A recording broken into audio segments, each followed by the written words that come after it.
Hello, my name is Scott Robertson. On this DVD, I'm going to walk you through a process I've been experimenting with in the creation of unique environments for the artwork of Concept Design 2. This process I find very, very fun. It's sort of like a happy accident process. You're going to start with a bunch of loose marker sketches of just abstract forms done with grayscale markers on vellum and mylar. Once I have those sketches, I'm going to do about 8 of those with a focus not so much on is this a cityscape, is this a landscape, no focus there, but really just a focus on coming up with interesting shapes with a little bit of atmospheric perspective, but really with no intention of what's the scale of things, meaning the people, the vehicles, things like that, but really just abstract shapes. Once I have those 8 sketches done, I'm going to scan those, we'll take those into Photoshop, and we're going to composite them on separate layers. Once we have all those sketches stacked on top of each other in Photoshop in one master file, we're going to start to play with the compositing methods inside Photoshop.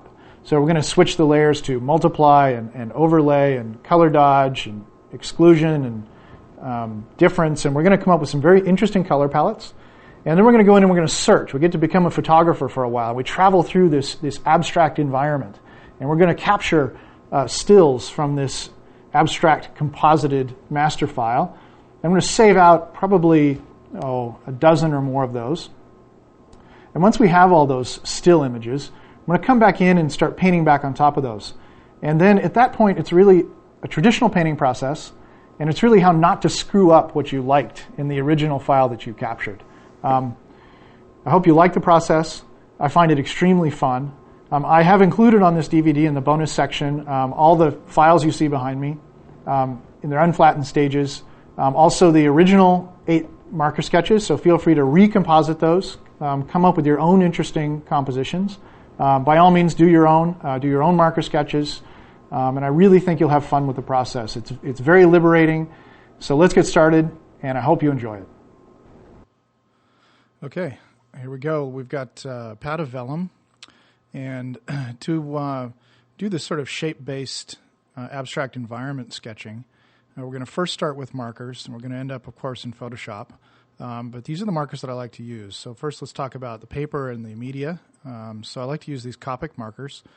In fact, I like those really wide ones. They're my favorites, as you'll see here. So I'm about to do 8 sketches for you. This is being the first. And you'll see it's very, very rapid. Of course, I've sped it up here so we can squeeze on more content. But the idea here is that you enter into each one of these little marker sketches without the concern for detail or even what the shapes might be. When I do these sketches, I'm really just trying to put down some shapes that hint at being architecture. And I really try to establish a little bit of value, but I'm not very concerned at all about the perspective. It's really just trying to establish a bit of depth based on value. So the human brain interprets depth based on value. So the further away an object is, the lighter it should be in contrast. So you'll see as I work through the markers here that I start to work background to foreground. And as I get closer and closer to us in the foreground, the values will become higher contrast. So each time just grabbing a little bit darker marker. Another great indicator for depth is relative size or foreshortening of objects as they move off into the distance. So if you're trying to establish depth in these little sort of abstract sketches, vary the contrast from background to foreground and vary the size of relative objects foreground to background. A lot of times what I'll do is I'll have a theme in mind. Like you can see that I started that sketch with a bunch of those big arcing shapes. And this sketch, we don't know what it's going to make up. I don't even know what the relative scale is. Those could be steps off there to the right. Those little dots could be people. I really don't know. The fun of this is that we're going to take all these things and stack them up on top of each other digitally, and then we're going to get some very interesting results that we probably wouldn't have drawn had we started out with that in mind. Here's another one. You can see a lot of times I throw it on a little horizontal horizon way off in the distance is the first line of the sketch. And then as I start working into the foreground, adding more and more value and more detail, but sort of just hinting that there's a ground plane there. Maybe it's a hillside. It's got this weird graphic on it. got some interesting sort of building shapes there, sort of fanning out from this central point. Because I'm working on vellum with these alcohol-based markers, you see it sort of smearing around and sort of, it's kind of like watercolor. And what's really fun is to work back into the dark areas, and you could pick up the value just as easy as you can lay it down. Okay, now we're going to switch over to a different paper. I'm going to do 4 more sketches. This is the same big fat Carpic marker, and this time I'm working on Denryl. It's Borden and Riley is the brand. And with this Denryl, it's a synthetic, it's a mylar, basically. You can see how much the marker bleeds and puddles around and smears. And I really like that. It gives a very interesting texture that is, not very easy to get digitally. So since we're blending this traditional media and then eventually ending up in digital, it's nice to blend these two together. And you could do this with wet media as well, meaning, with some acrylic or watercolor. Here the theme is obviously circles. So just this big sort of orb and working in a little more value. Usually start with that 10 or 20% gray and then working a little bit darker to pull out some more detail. Because this is really a shape-based exercise in creating these abstract environments versus a literal sort of traditional sketching or drawing method, you're really just after a huge range of shapes. So a lot of times before I start a sketch, I'll think, okay, circles, or okay, everything's going to be triangular. And then I try to make all those shapes relate.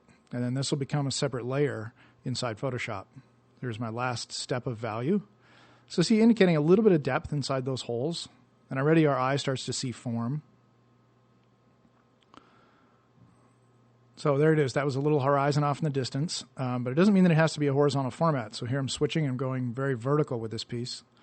You see just smudging around that marker, trying to find some interesting shapes, and really not worrying much about design. I'm really just trying to look for variety of texture and variety of shape, and also variety of value. Our brain will fill in all the rest. We can't help but see depth here, right, as we start working background to foreground and increasing the contrast in the foreground pieces. Things will start to float off of each other. Here mixing up the marker strokes, sort of dashing it down there, using the big fat edge of the marker to give me some interesting textures. And you can do this with anything. You could do all this with it could be charcoal that you're making these interesting shapes. It could be a sponge you're using wet media like acrylic or something. But I like the markers, they're fast. These are warm gray markers. You really don't have to do this in color, so I find the warm gray work very well. So this will be my last sketch, and then we're going to head over into Photoshop and start compositing these. So you can see they're hinting that shapes are getting smaller as they go off in the distance, and they're getting lighter in value. Contrast lessening. Keep in mind, because it's on Denryl, you can always come back and erase out some shapes with a lighter value marker. Some very, very dark shapes. Maybe those are people standing on a hillside there. There's bigger architectural shapes. See, the people are getting erased now. So, you can always come back in and work in some lighter shapes. There we go. Just hinting at architecture. A little bit of light value. You can't really see it much here, but it'll show up a little bit when we go and scan it. Just trying to lighten the background a little, get a little sense of depth. And there we go. That's our 8 sketches. So that was very, very fast. Those sketches run between, a minute or 5 minutes each. It doesn't take you long to get this set of 8. Now I've scanned them in. I'm going to make one master file. I'm going to start by selecting one of my larger sketches. So draw a little rectangular marquee, Command copy and Command paste into a new file. There we are. And now I'm going to upres and save this thing. So I don't really need to upres yet. I've scanned these at about 300 dpi. And we're going to upres that later because we're going to zoom way in and we're going to pull out our little sort of painting starts out of this large composition. So you can see I've got one master file, and now what I'm going to do is select all of the other sketches and then drag them into the new file. So here I've sped it up. This is the exact same step over and over. Just grabbing each file, dropping it into the master. So just dragging it over, copying it. And what we're left with is our master. So you see on the right-hand side, we've got all 8 of our layers. There they are. And I usually like to start with a little color background after I get to this point. So I'm going to drop in a little gradation on the background. So a little dark blue to light blue. And then what I do is come back into each layer and start to size these so they fill out the page. Now you'll see that I can crop sometimes, and also I leave it a little short from the top. And if you do that, come back, paint out the rest of that layer until it fills up all the way out to the edge of the border. And then when you composite those, you won't end up with a nasty line cutting across your painting. So scale up. And you can distort these things too, and you can multiply them and copy them and flip them upside down, and really experiment with the power of Photoshop gives you with this sort of layer compositing. Here's our last one getting sized. See there, make that one very horizontal. Okay, now I'm going to crop this. So I'm just cropping back to the original size of the image to get rid of all that extra stuff that was outside my border. By doing that, it makes my file size a little bit smaller, lets my machine run a little more efficiently. Okay, now what you do is you go into each layer and you start playing with the compositing methods. Now, there's no right or wrong here. It's just trying to come up with interesting color palette and letting those shapes mix together. So you'll see that I'll just experiment a lot. Here I'm experimenting with the opacity of that layer. And that layer was set on exclusion. Now I've moved it up and tried a different setting. Try overlay. That one's difference. Try difference. You can see what difference gives you. You start getting a lot of color complements working. And what I do is I just work my way up the list, not the list of compositing methods, but up my right-hand layer list, and just experimenting with different compositing methods for each layer. And you can see me turning down the opacity a lot. So working our way up to the top. Almost there. Okay, set that one on multiply. All right, and now what you do is you zoom way in. And now this is where you've got to put on your photographer's hat, basically. And you size your frame. If you want to do a horizontal painting, then make a horizontal frame. And then what I do is start to selectively turn off and on layers. So you can see with a little eyeball getting turned off and on there to the right. And I move this thing around. I just keep moving the composition, changing the size of my frame until I find an interesting composition that I like. And that's one that I like. So I select that area with the rectangular marquee tool, and I do copy merged. And once I have copy merged selected, then I do a new file, which is Command N, and then just paste it in, and it will be the same exact size of the area that you selected.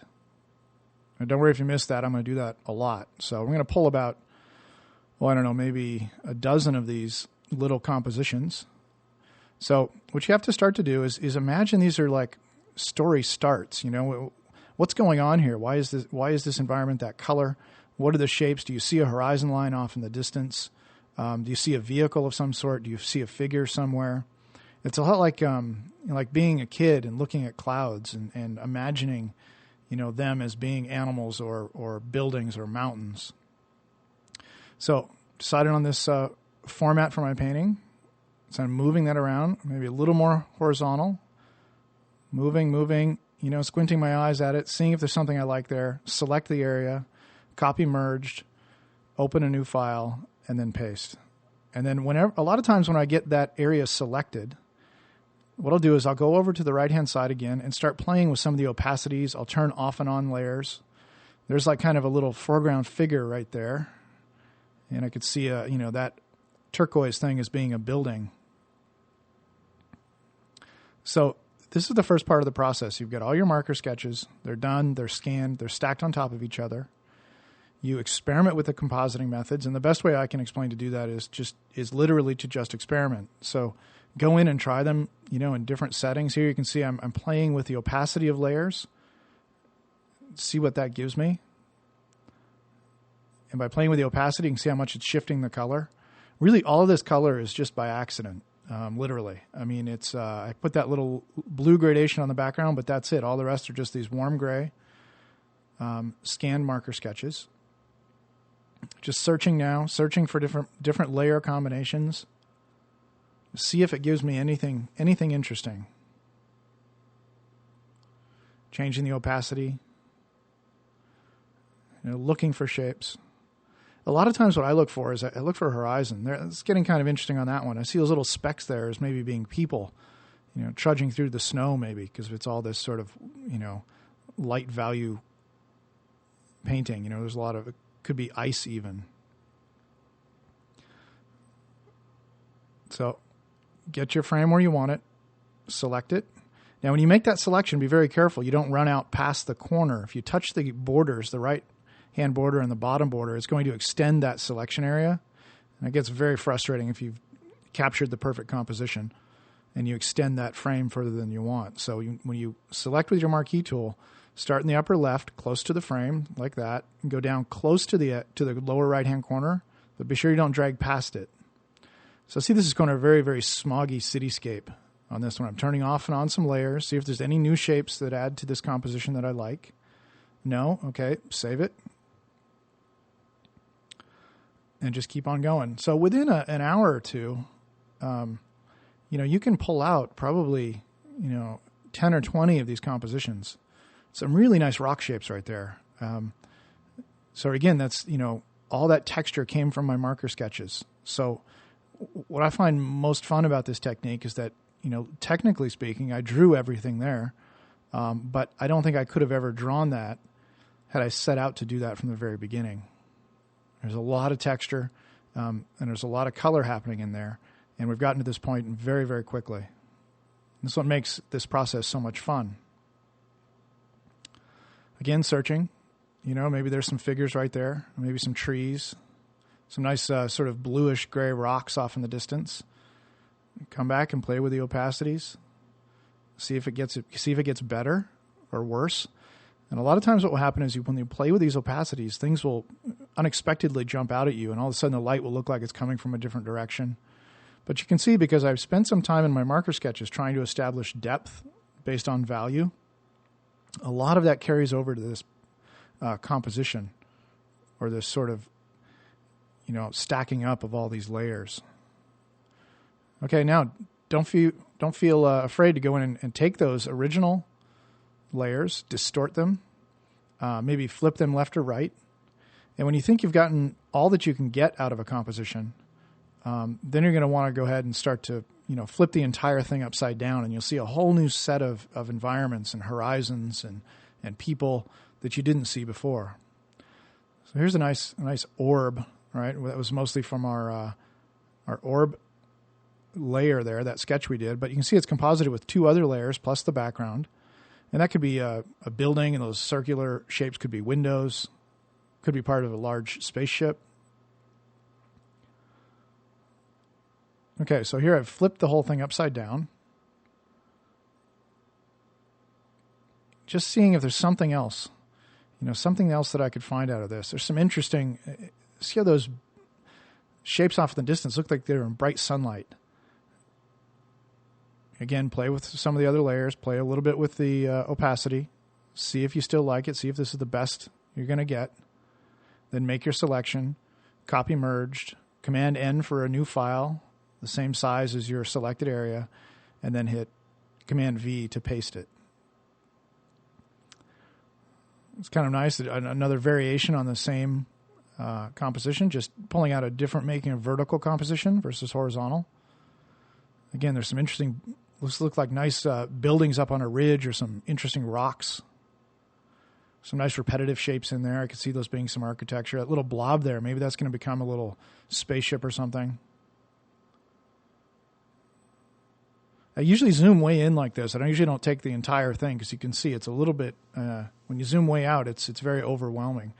Okay, I took that top layer and just went Command I on that, which is invert. So I took everything that was light, made it dark, and vice versa. And so effectively making this look more like a night scene, having it floating on top there.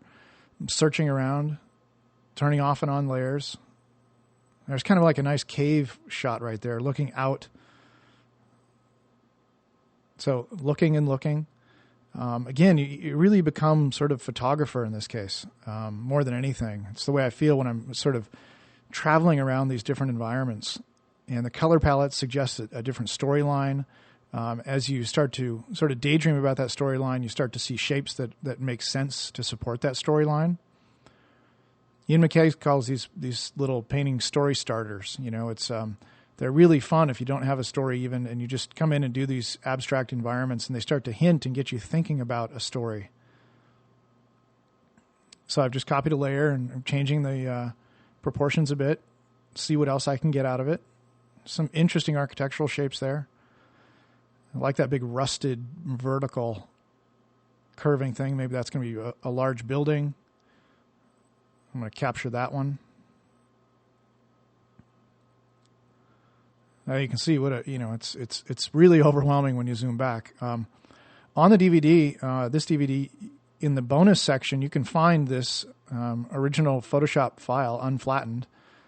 And I've given you a copy of that, so you can go in and literally take my sketches, and I gave you the raw sketches also as they were when they were originally scanned. You can duplicate these steps over again, or you can go directly into this large one and just start playing around with the opacity sliders and the layer compositing and searching for your own fun compositions. Of course, it's so easy to draw your own, but I think it's fun to see the original. So here are the little paintings I've pulled out of that main composition. And this is what I like to do before I start painting. I like to pull them sort of all up on screen and look at them in this very, very removed sort of small thumbnail view. So here's one that I pulled, and over here I sort of see this plane in the foreground as water almost. It's got that turquoise color, and so it suggests water. Let's look at the next. This one, these are not colors I would have started out by painting, but I really like that hole right there. And that's either a huge rock or maybe those are some airships. Again, that looks like, turquoise water. This one has an interesting figure. I saw that guy and locked right onto him. There's a little figure, and maybe that's his reflection. It has an interesting light source. Maybe we could light that up and illuminate maybe an interior space. And it's got those nice big lit rocks way in the foreground, in the background. Here's our orb. Those could be interesting structural elements sort of arching off that orb shape, and an interesting window. Maybe we could drop a figure in there. Maybe we're floating out in space looking at the interior of a spaceship. There's those big rock elements way off in the distance being lit by the sun. And I see a figure right in here somewhere. There's kind of his leg. Here's his other leg. There's maybe a jetpack. So you got to just let your mind wander. Maybe that's a spaceship coming in for a landing at this big rusty building. Some nice repetitive shapes on the left. This one I say, there's definitely some figures. There's a group of 3 figures right there. Maybe that's a big balcony they're standing on. Some nice blue rocks off in the distance. Again, I'm trying to get these sort of, sci-fi environments, these sort of abstract environments that I wouldn't have drawn. Here's a figure right here in the foreground. And over there, maybe there's a couple more figures standing inside a window inside that turquoise building. And maybe if I paint in a walkway, I could probably connect that foreground figure to the background. Maybe that's even a lake down below. Here's kind of what looks kind of like an island to me. The ground plane in the foreground looks a bit reflective. Kind of looks like it's reflecting some of those upper shapes that hints and gets my mind thinking about water. This one looks like, to me, I just saw that big rock shape, and I love the rock, and I like the people, or creatures, whatever they might be, sort of all walking in a long line, maybe trudging through the snow. There's our light source off in the distance. This one I see is a very, very smoggy cityscape, and we're way above the city, and we just have these building tops here in the foreground, maybe some vehicles approaching, some spaceships. So once you've got your selections, then you want to go into Photoshop and start painting. Now the key is how not to screw these up, basically. So first thing I did on this one was I was mostly attracted to that figure. So I quickly selected that figure with a lasso tool and made a new layer via via copy in this case. So I have that figure isolated. That's going to become my foreground element. And then I really just start going in with a regular brush, and I've given you my brush presets and all the brushes I use on this DVD. You'll find those in the bonus section. And I really just go in and start simplifying. And there's usually far too much going on. And of course, there's this crisscrossing element you get a lot with this sort of compositing technique. And you have to decide what is where in space. So you have to decide, what part do I want to bring to the foreground? What part do I want to push to the background? So all I'm doing is just going in here, cleaning up. And in this sort of painting, I shoot for about never spending more than 1 hour, usually on the order of, probably around 20 minutes on average, I think is what I was doing for this. But they're very rapid, and they're just starts. All you're looking for is to spend, 15, 20 minutes hinting at some structure, hinting at some space. And I'm not throwing down guidelines. I'm not going in and detailing any of this stuff. It's just really a shape-driven painting exercise to help you develop forms and silhouettes and shapes that you wouldn't normally have drawn. So here we are, just simplifying the background. Again, it's just this big hard edge brush. I probably have texture turned on. Yeah, texture's turned on a little bit. I don't want to lose all that texture I gained through this marker technique. So here we're going to work on our figure a little bit. Sketching in, I'm going to make this a jetpack. This guy's going to be flying towards that big structure off in the distance. So cleaning up the edges a little bit. So I'm going to erase out the edges, defining this guy's silhouette. Here he is. Legs are hanging down. Below his jetpack, he's hanging on for dear life. And here we are. Grab a little bit of the sky color. Grab some of that color and value from the background, trying to make this guy look a little bit reflective. His big disc on his back. There's a little reflection of his head. And we're going to put a little headset on him. Now you see the size here I'm sketching. I purposely try to keep these things small. I know it makes it a little bit harder to watch, but if I make them large, immediately I start detailing too much. So this is even larger than I normally start these sketches. But in order to help you see it a little bit better, I made it a little bit larger. But it is important that they stay small in the interest of doing them fast. Let's move him around a little bit. Not incredibly happy with the composition of where he's placed there and the too perfectly aligned or echoed ridge off in the distance. But those are all things that I would fine-tune later. Literally just trying to nail and refine the basic color palette and the basic composition.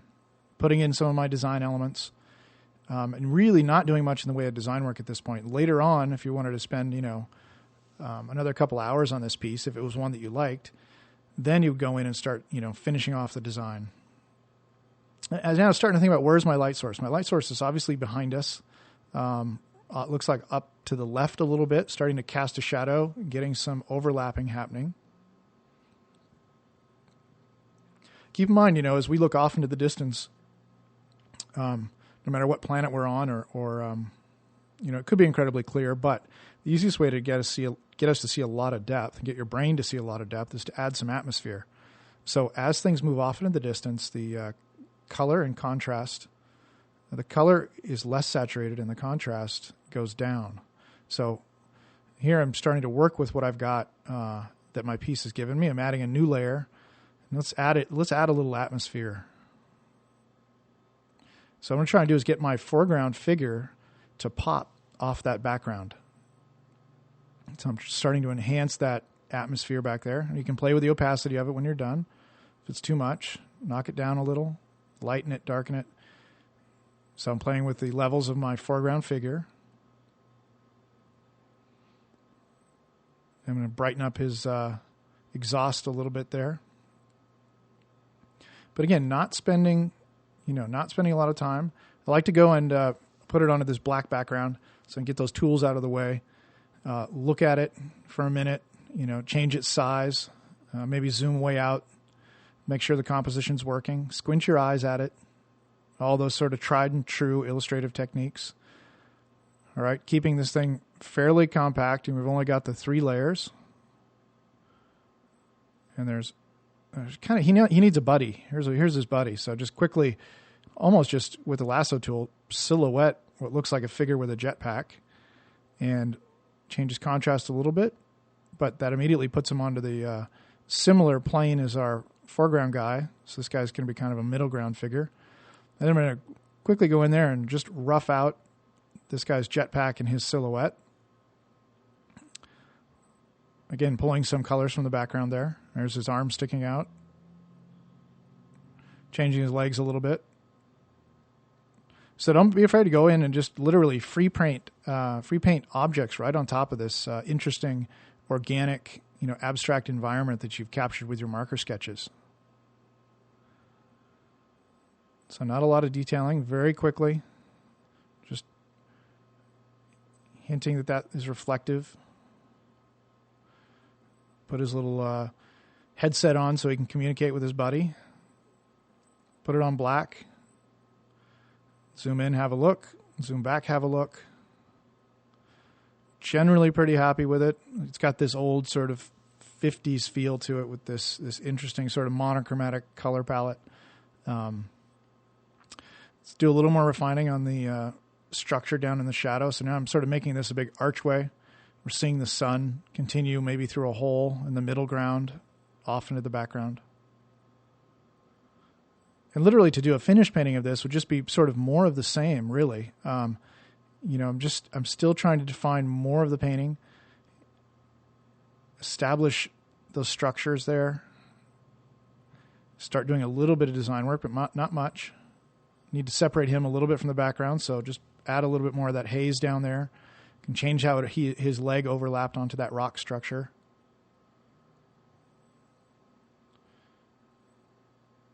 Again, it's just a very simple brush, hard edge brush, a little bit of texture turned on. Just really struggling there a little bit with trying to figure out how is he going to overlap that right-hand rock structure. Now at this point, I've decided that's all in shadow, but the ambient light from the sky is illuminating some of those upper surfaces. As well as we're going to get a little light shining down here onto this structure before we get to that background piece. Maybe a little cast shadow coming in. That's from something out of frame. We're going to start adding some buildings, some man-made or alien-made buildings to this ridge along here. So again, just adding detail. Yeah, it's a little bit too much of a hot spot there, so let's drop that into shadow. Hinting at maybe there's some bridge structures connecting those two vertical rock surfaces. It's just like the easiest way I know to get rocks, this technique. So you have to be a little bit careful you don't end up with, every abstract environment you do is all, based on rocks. So getting pretty close now. Let's pop in a few little bright spots, maybe hinting at some windows that are illuminated. That really changes the scale of that environment. It looks like a light source down there, artificial light source. I'll put some silhouette, some structure in front of it. Maybe there's a little landing pad down there. Maybe these guys are just going to lunch. They're on their lunch break and they're heading out. There we are, defining it just a little bit more. That's basically done for this little painting. There's not much more I would do to it at this point. Just evaluate it. Maybe I'd print it and draw it back over the top if I wanted to take it further. All right, we jump right into the next one. This is the marker sketch that I captured. In this case, I see a very strong light source off in the distance there.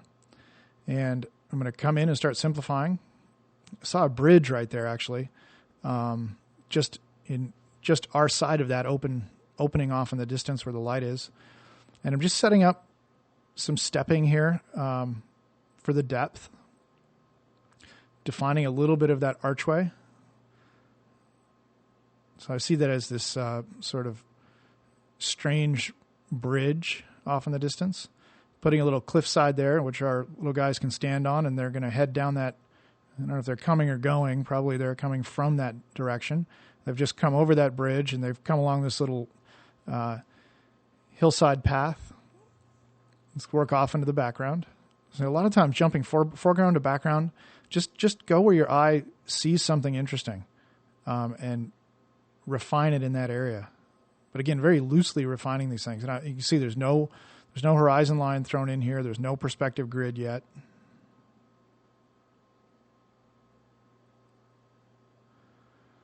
starting to add a few little legs on these guys, or little squat little creatures, whatever they are, and they're sort of, look like they might be very cold, heading along this little hillside path.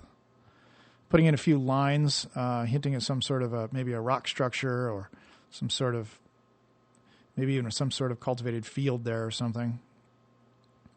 But getting that little texture, those lines to overlap each other, start to give me a little sense of depth. Let's drop in some shapes here a little bit closer in the foreground between us and the guys walking along the path. Starting to bring in a bit of that light source, like the light's coming from that far, maybe it's cave, and it's cave entrance. It's coming through there softly, landing on that hillside. I'm going to put in a sort of mid-ground rock here. So again, always color picking out of my original piece. You see so far, I haven't used the custom color picker. I haven't used any swatches. I'm letting everything come from that original marker sketch. A little rock with a hole in it. Again, cleaning up shapes. I really like this rock here, this big archway. I'll make that one a bit stronger. Sort of sitting up on that hillside just above that path. Again, like I said, you get great rocks. So again, our light source is off to the right, off in the distance. Getting some soft ambient light on that face there.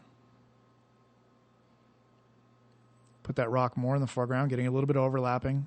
Always working and working, trying to get this depth to read more and more.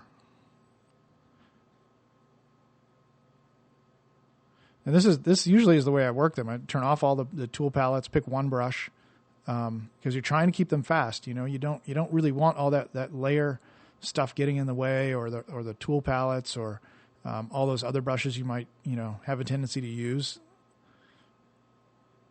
I'm seeing there's definitely some sort of a cave interior with some holes poking out to the distance where we have this light source. I'm going to come in here and just sort of rim light some of these rocks. Again, don't worry that they're exactly right. You're just trying to get a sense of where you want the light to go. You can come back later, if this is a piece you decide to take further, and really go in there and map those cast shadows and get those things more properly in perspective and refine some of those edges.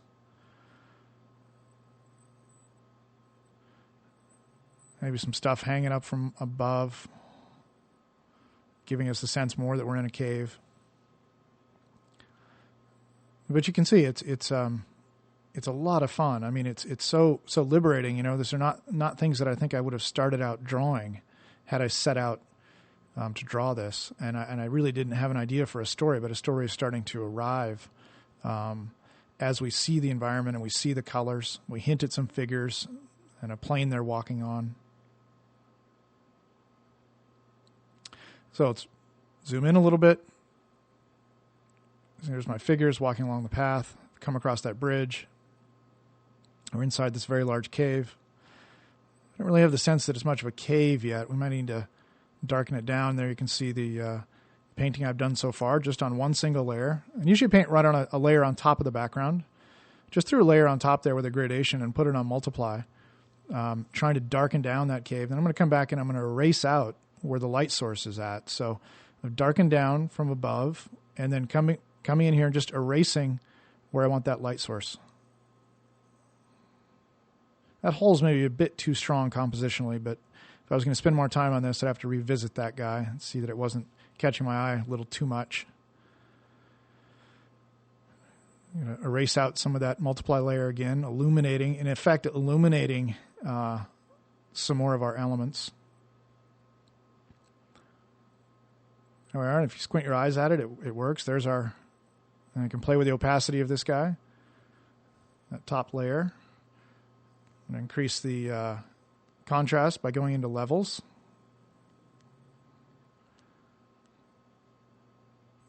I'm going to put another adjustment layer on top. I'm experimenting now with the hue. Is this really the color we want? So I've done that with an adjustment layer. So go to Layers, New Adjustment Layer.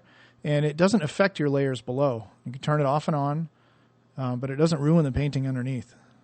And there we go. That's sort of the completion of that little quick sketch. I'm going to move on to the next one. Here, the reason I like this one is I like this figure. I saw immediately that figure. We talked about him earlier and his reflection on the ground plane. And I see that green and that sort of turquoise off in the lower left corner right here as the light source. So at this point, I'm just starting with what I saw originally. I don't know really what the rest of the composition or the rest of the thing is going to be, but I knew I wanted a figure there. Let's have him holding a staff and now taking the light source and stretching it around that surface there, sort of defining a ground plane.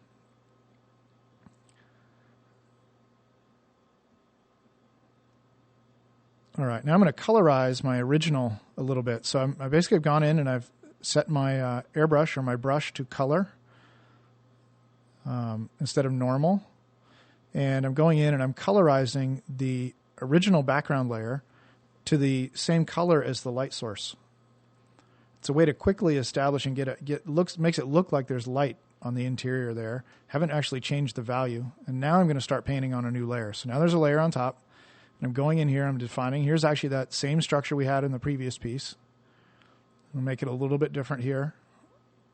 And you see how you can take the same piece many different directions. And if you look closely, you'll still see it almost sort of just above center and a little to the right would be our figure who had the jetpack and the two legs hanging down. So it's kind of fun to try something completely different with the exact same compositional piece that you pulled out of the big compositing file. All right, taking our light source, pulling it around on some interior surfaces, adding a little reflection. So making it a little floating, glowing sphere inside this that's illuminating our light source. There's the guy's reflection. So starting to just punch holes in this. Maybe I want to add some reflective forms on the exterior, being illuminated by the natural light source. So I'm just starting to play with shapes. Really, all these shapes are starting from what I see in my marker sketch, and then I'm experimenting with those and seeing if I can maybe get some of those repetitions to work. Maybe this looks like it's an old derelict spaceship. Could be an organic form. I don't really know, and that's okay. I imagine this is some sort of older wooden structure that's fallen into disrepair, and the guy's exploring it, or he's gone off to see the Oracle. There you go, throwing in a little bit more light. And really, this is when you make these decisions about where to put in the light and where to put these holes, it's really squinting your eyes, looking at it, trying to balance the composition, balance the interest level with our figure. Now, I painted over this one quite a bit, so I'm going to have to come back in and probably add a few cracks and details to show this interior surface a little bit more. So I'm adding those cracks right now. Some more cracks on the floor. There we are. It was almost done, actually, for a little quick sketch. Adding a few more details, some edge lighting from our glowing sphere.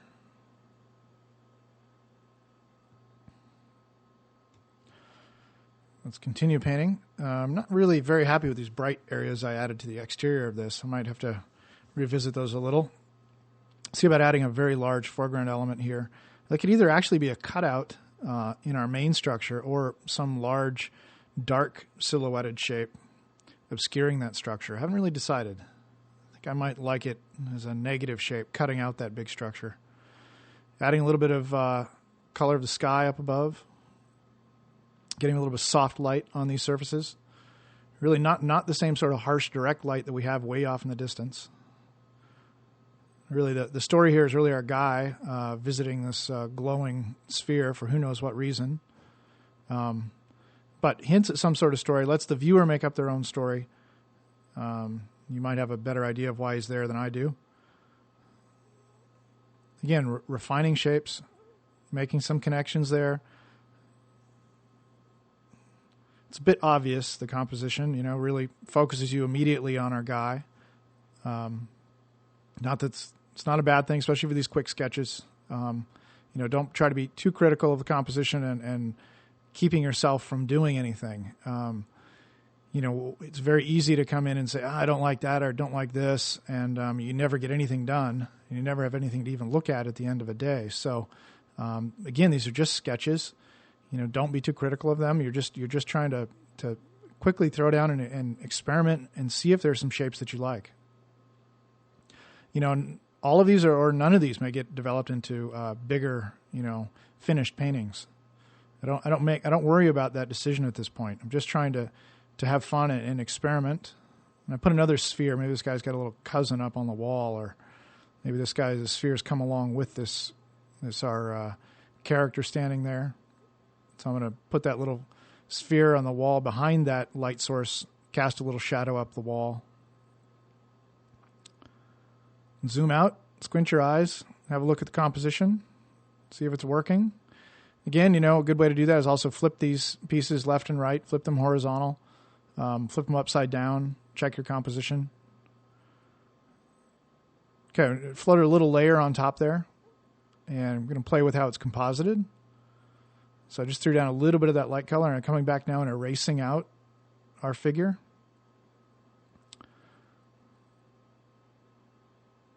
So I've added a little bit of light on a separate layer, erasing out the cast shadow, erasing out our structure that's outside. This way of adding atmosphere or light and erasing out is really great, and it's really easy to do in Photoshop. So take full advantage of that. This is something that's, basically impossible to do with traditional media. You can't come down and throw down that light, turquoise on top of a chalk sketch, for instance, and have it cover and then go back and just erase that. So it's really fun to put that on a separate layer.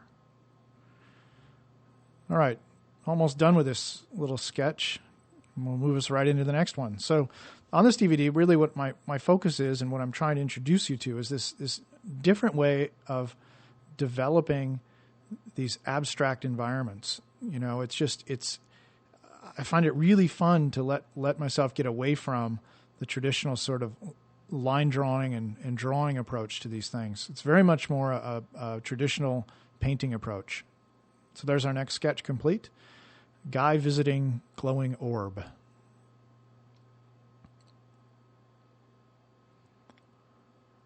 All right, let's move into the next. This one is that little group of 3 people I saw standing out on a balcony. So immediately I go right to the people and start to define their silhouettes. Again, I don't worry much about the form of these guys. I'm really just looking for silhouettes and shapes. I'm trying to make an interesting grouping here, interesting collective silhouette of these people standing, maybe drinking a martini, watching the blue sunset. Here's the balcony that I talked about earlier. I'm going to see if I can find that balcony shape. I'm just starting to define it a little bit.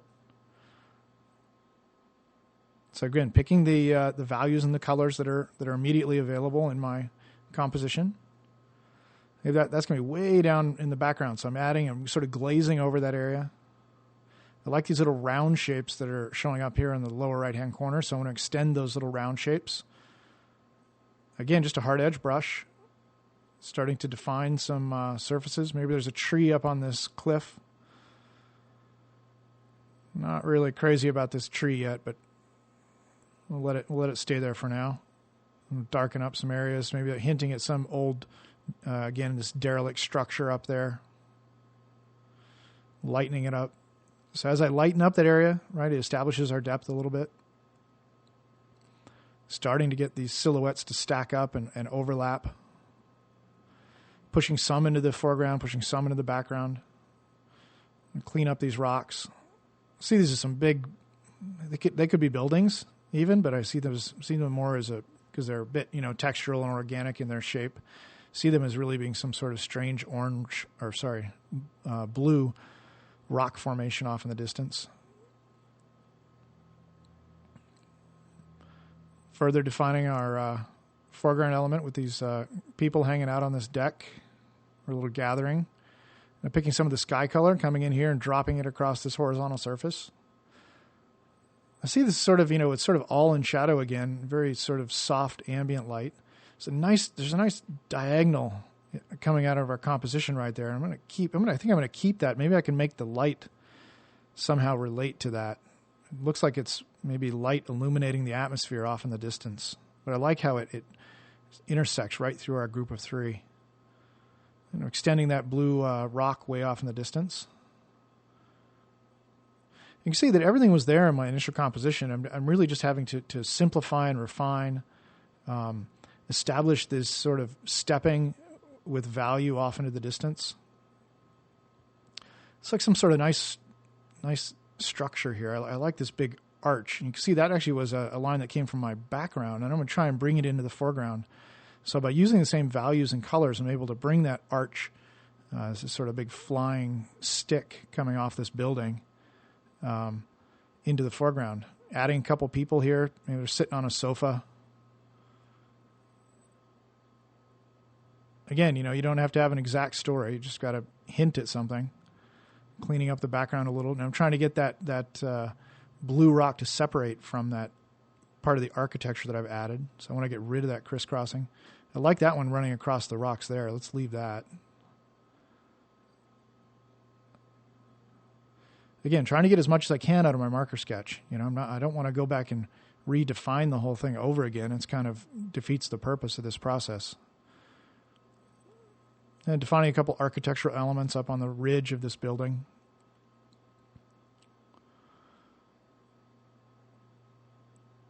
You see, always trying to work that, the rocks off into the distance and this building here into the foreground. Starting to do a little design work on the fly here. Maybe we see through this. Maybe there's some glass. Maybe that's the making it a little bit symmetrical, like this little A-frame sort of structure. Maybe there's some steps on the interior. Sort of saving as I go. Really like those textures and things that have shown up in this structure.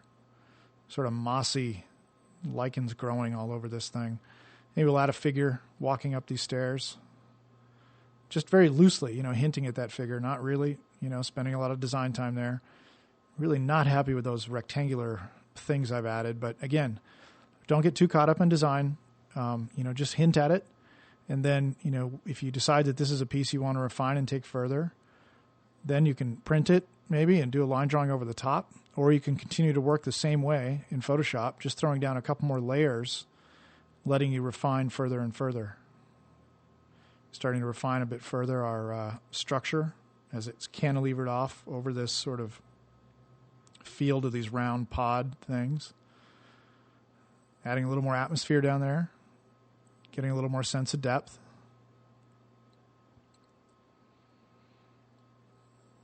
Yeah, I'm going to come in here and add some, I'm really not happy with that tree, as I said before. I'm going to have to get rid of that. I'm going to take and extend these little pod guys up the hillside. Let's get rid of that tree altogether. Take these guys and push them off way into the distance. So just all I need to do that is to make them look like they're getting smaller as they get further away. See if I can find one of my brushes that maybe will work. I'm sort of searching for a brush. Maybe this one. Yeah, there's a little speckly kind of round brush splattering back in there. It looks like a bunch of small little plants heading up that hillside. It's really, if I like that part of it, and if I was going to spend more time on it, I'd really like to come back in and, refine that area, really design the plants, basically. I can see them having some interesting stripes, being graphically something interesting like most plants are. Again, defining that hillside a little bit. Still undecided on what we're going to do up in this area. It could just be a huge, rock face off in the distance. Let's punch a hole in it. I'll take the sky color, start to change the silhouette of that shape. And we still have this diagonal to deal with, running across our blue rock, so I have to come back to that. And doing a little bit of design work here on our structure. So sort of interlocking some surfaces, throwing a little suggestion of a cast shadow maybe, giving that thing a little bit of form. But getting, squinting my eyes, generally pretty happy. Move it back, have a look, turn off and on some layers, see what I've done. Again, only 3 layers here. Now we're going to add that light source. So on a new layer, floating it right on top. And I'm going to erase back. There's a little notch in that valley, letting this blue light shine through, illuminating our atmosphere, giving us, and with that edge, what we're seeing, there's a big cast shadow from that notch off in the distance. I think I'm going to try and we need some activity from these plants here. I'm going to come back in here and maybe I think it's some pollen rising off this field of these pods. Maybe it's some, yearly happening, and these people are gathering, to smell the rising pod perfume off this field. It's probably pretty nasty. It looks pretty nasty, actually. There's some off way in the distance. All I'm doing there is just changing size with this brush. Sort of little cloud brush I've got. I think that's also I gave you also in this DVD the brushes, like I said, so you can just go and find that brush. Give it a try. I want to put some glass on this, so I've just made a quick selection. I want to be some purple glass. So I threw that over the top and put it on multiply, and just changing the value. And I'm going to erase back out, clean up the edge, let some architectural elements overlap that, and put another one. I just copied it and put it on the far side because we have two pieces of glass there, one for each side of this little A-frame structure. I'm playing with the opacity, trying to get those guys to overlap each other, give us a little sense of depth. And the hint that there's the easiest way to make glass look like glass is make it look see-through. So you can tint it, but let us see something through it. And that's my final sketch. Pretty happy as a start. Okay, let's move on to a much more colorful one. This is square composition. And again, you'll see it's the same process, and you're going to see that it really is the same process over and over. It's simplifying. It's picking the colors that are within your composition, and then starting to do a little bit of design work sort of on the fly, making some of these things either recognizable vehicles or buildings or, the whole idea is keeping it somewhat abstract, so they don't have to be that recognizable. So there's a lot of room for freedom here and, experimentation. I haven't really decided what this thing's going to be yet. I kind of see it as one of my typical little airships that I always seem to draw. So there's another one way off in the distance maybe. I see a big rock structure here. There's a lot of atmosphere in this piece. A lot of nasty yellow mustard gas off in the distance. And I'm going to leave that there. I like that, and I like some of these foreground colors. Hard colors to get to work together, not ones that I would have normally put together, but I want to give it a go. Again, you're just experimenting. If it doesn't go anywhere, that's all right. You've only spent 20 minutes or a half hour. I see this as a rock. I definitely see this turquoise in the foreground as being water. So I'm sort of bouncing a little bit of the light off the water up under that rock structure. Got to have a figure somewhere. Whenever people look at a drawing, they're immediately going to scan it for people. So I started to hint at a little figure there on that rock, simplifying the background a little bit. Maybe those are just huge monolithic rock structures off in the distance. Maybe they're buildings, mega structures. Trying to isolate this another airship there. Cleaning up the rock a little. And you can see there's lots of ways you could go. That interesting shape there that I was just painting on could be a building up on top of that rock. I'm going to hint a little bit of a reflection here. So I'm starting to just take what I have above the waterline, repeat it down into the waterline. Again, sort of just glazing over my marker sketch. Bringing a little bit of that atmosphere color on that cliffside behind those rocks. I'm going to darken up some very strong foreground rocks here. So use them maybe as a bit of a framing element for our water and the rest of our image. Glazing a little bit, extending the water. Trying to figure out what I want to do with that object there. Maybe it is an airship. We'll put a few little wings sticking off of it. Again, all very loosely, it's sort of like, it's got a bit of a long lens on this piece. I'm not worrying much about the convergence or the perspective on that ship. Dropping in the reflection of our rock. The far edge of the rock. Always saving it as you go. Don't want to lose it, even though, might have some glimmer of hope. That's a piece you want to finish, so you don't want to lose it. Starting to define a little bit of the bottom of this airship. I haven't really decided on the scale of these airships yet. We did sort of drop a figure on that rock, which I'll come back and revisit in a minute, but haven't Haven't really decided on, are there's, a lot of people in there or just a couple. This one was pretty complex from the beginning. There was a lot happening, so there's a lot of directions you could take this piece. I mean, I could have started with this one and done a dozen paintings or quick sketches just right on top of the same composition. So here we are so far. We've got the water in the foreground. We've got a guy on the cliff. We've got a couple of airships floating around. Don't know why they're floating around yet. Not concerned about that. Let's simplify this even more. This structure here isn't really working for me, so going to try and simplify and push that back, further defining the silhouette of the guy out on this cliff. So I'm just picking the values and colors that are off in the distance. There we go. Really making a very obvious statement about isolating our guy here. That connects further with the background. Drop in another shape for an airship floating along. Now, based on value, we would see that one's probably a little closer to us than the one just above it to the left. So either it's a different size ship, or we need to drop it a little bit further into the distance by changing its contrast. We'll decide about that in a minute. I'm going to bring in a little bit of the ambient light from the upper right. I haven't really decided where the light's coming from. Again, it's not a lot of direct light in our foreground here, which makes it actually quite easy to paint these things quickly because you're just really looking for graphic shapes. Then you can come back later and bring in your light.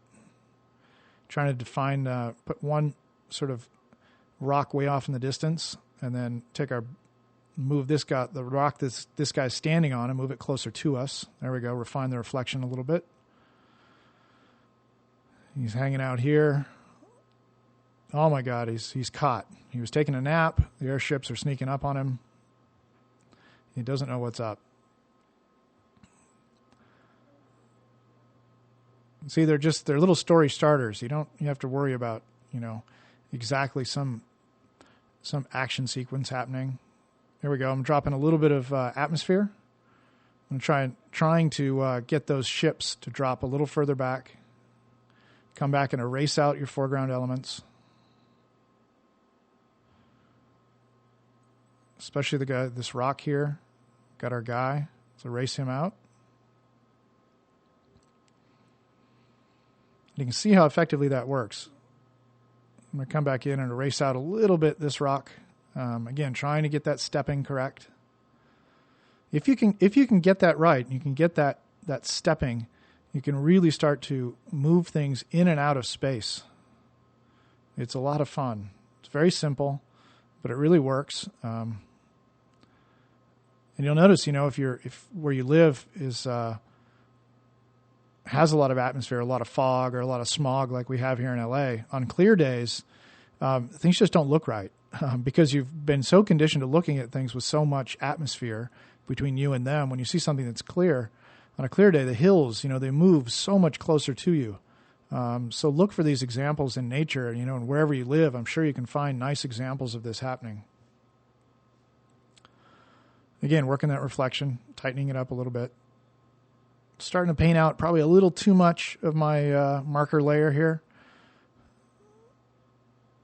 Losing a little bit of that texture I liked from the beginning. But the colors were a little bit difficult to get to work together, so probably needed to shift it a little bit, simplify it a little. Simplifying the background mountains. Ship isn't really working for me. It's sort of heading the wrong direction. It doesn't really tie into our guy. Maybe this is his ship. I'm changing some graphics on the side of this. I'm going to flip it, I think, and make it go the other direction. So here it is now. I'm going to make it... Originally, I sort of thought it was going to the left. Now I sort of see it going to the right. This is a rear three-quarter view.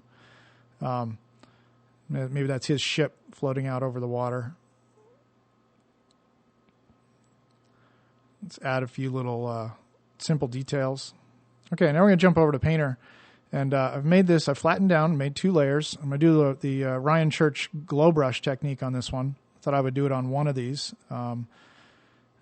And let's go on top here. Let's take this sort of a sky color, this yellowish color, and I'm going to save my lights over at the upper left, and it's backlit, which means the lights behind these objects. putting some nice reflective highlights on these two airships off in the distance. So they're going to be directly in the light. Maybe let's try putting a little hole through that rock. Some more light through here and illuminating some of that water, some of the ground plane. A little bit of direct light landing on our guy. So you just sort of scruff around where you want your light. And if you've seen Ryan's DVDs, you know what's coming next, which is we're going to pop over back to Photoshop. I can't stand erasing in Painter. This is Painter 8, I believe. Yep. And I like to see the size of the eraser that I'm going to use, so I'm going to pop this back over to Photoshop. But occasionally, I like to drop over here and add a little light. It mixes nicely with the colors underneath. It's quite easy, very simple to do. So we've dropped in some light, and then we're going to pop back over to Photoshop. So here we are back in Photoshop. I've got just my two layers, my light layer and the layer underneath.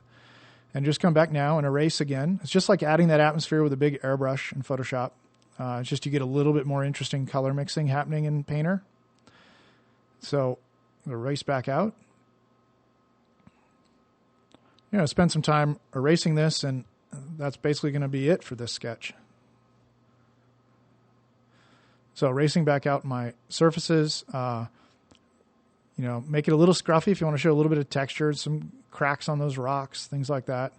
You could do, depending how much of a finished piece this is supposed to be, you could start doing that in many different passes, like just adding the light on one ship, for instance, then coming back erasing, adding then just the light, between here and the ship. But in this case, just a sketch, so did it all on one layer, big, light application pass. So erasing back out some of my shapes. Again, this is just your start. You're really just looking to establish your color palette, establish the direction of your light, your compositional elements, and then you would take it much further. Of course, if you wanted to put some real time into it, make it a finished illustration. We're going to need to address the water a little bit. It's a little bit flat. So here's the light. It's coming down. I've decided that my foreground ship is actually all in shadow. Some very large element. You see some huge rocks way off in the distance in the upper left there. That's providing these foreground shadows. Here I've grabbed a smudge tool. I'm just coming back and I'm smudging the water plane. Get some ripples happening across that reflection. There could have just as easily been more rocks, so I need to change that a little bit. So I'm just sort of left and right smudging my reflection, adding some ripples to that surface. It'd be even better, if I come back in, add a little bit of true color for the water here right in the foreground. But generally not bad. Decent start. Detail up my ship a little bit. Maybe that's going to be a graphic for a number.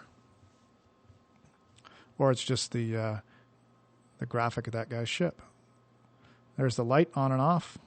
It's coming from the upper left. Zoom out, have a look, squint your eyes. It's fun being able to turn off and on that light, change its opacities. If it's too strong, just turn down the opacity. But that's basically it for this sketch. And there it is. A couple of airships. Very smoggy day.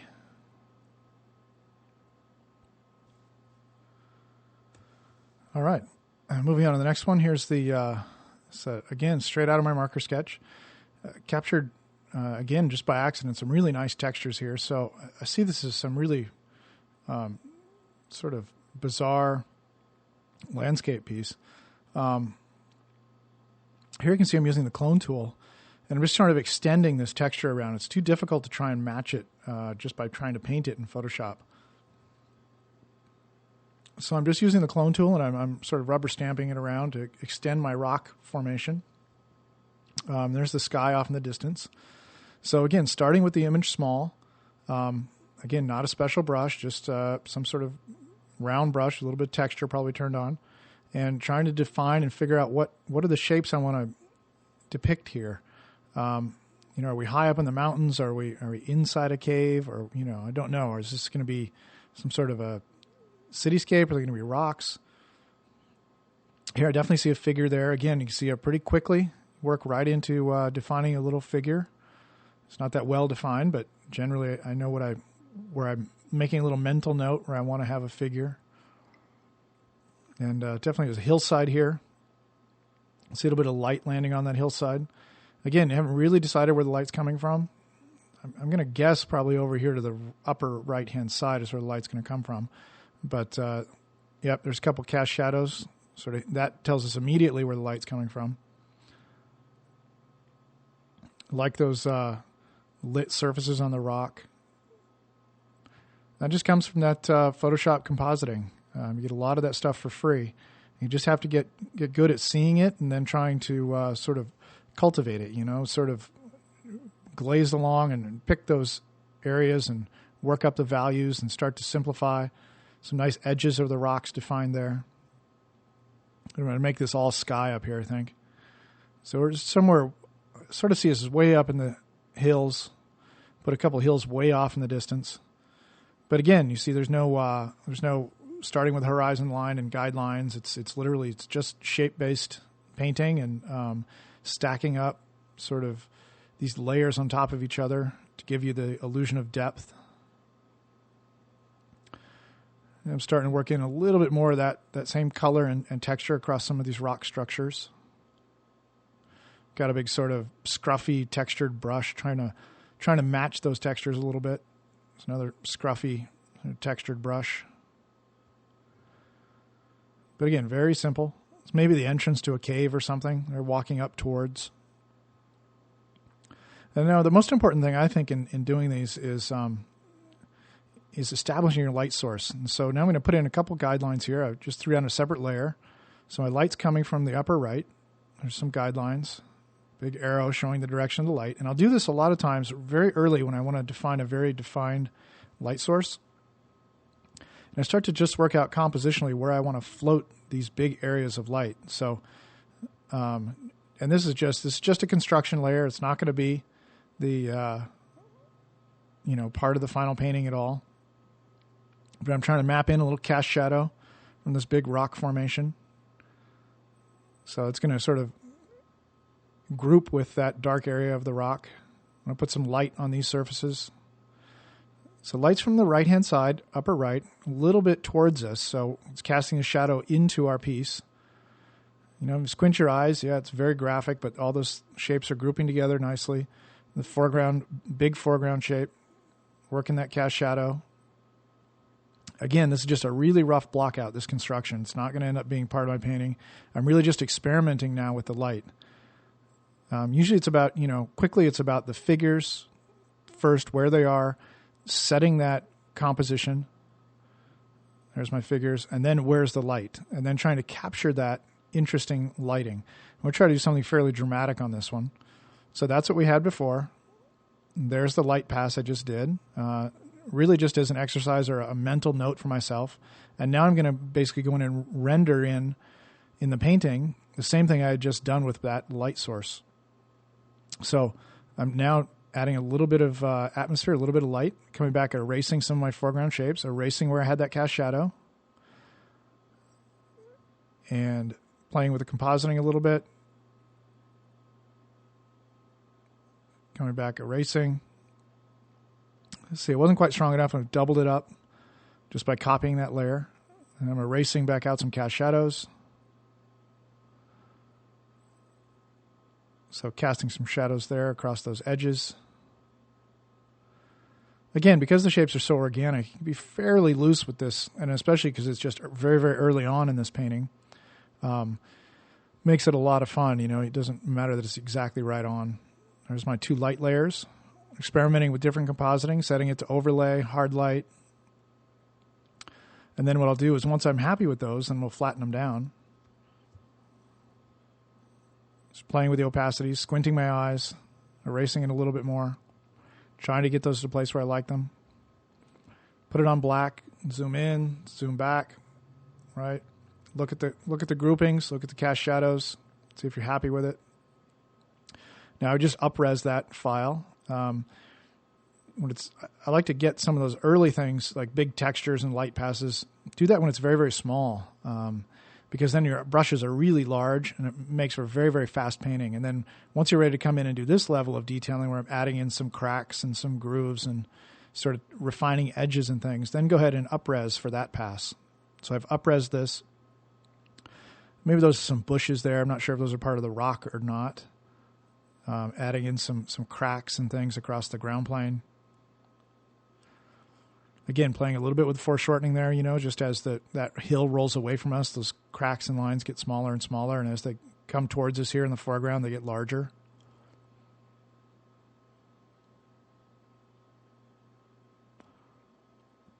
More detailing. Just trying to add some interest. I'm going to put another rock here to sort of hold that. My eye was sort of falling out of the painting there to the left, and just with a lasso tool, grab that texture and off the rock to the right. Did a quick copy paste on a new layer. And now I'm going to paint it into the ground here, trying to connect it to the ground. I'm going to flatten everything down. Keep on painting. So they're really framing our two figures sort of, heading up this hillside, maybe to this cave entrance to the left, adding a couple rings and some stripes, just like I'm observing on my other rocks. Start adding a little bit of light onto the figures. Maybe stretch that light up that hillside a little bit.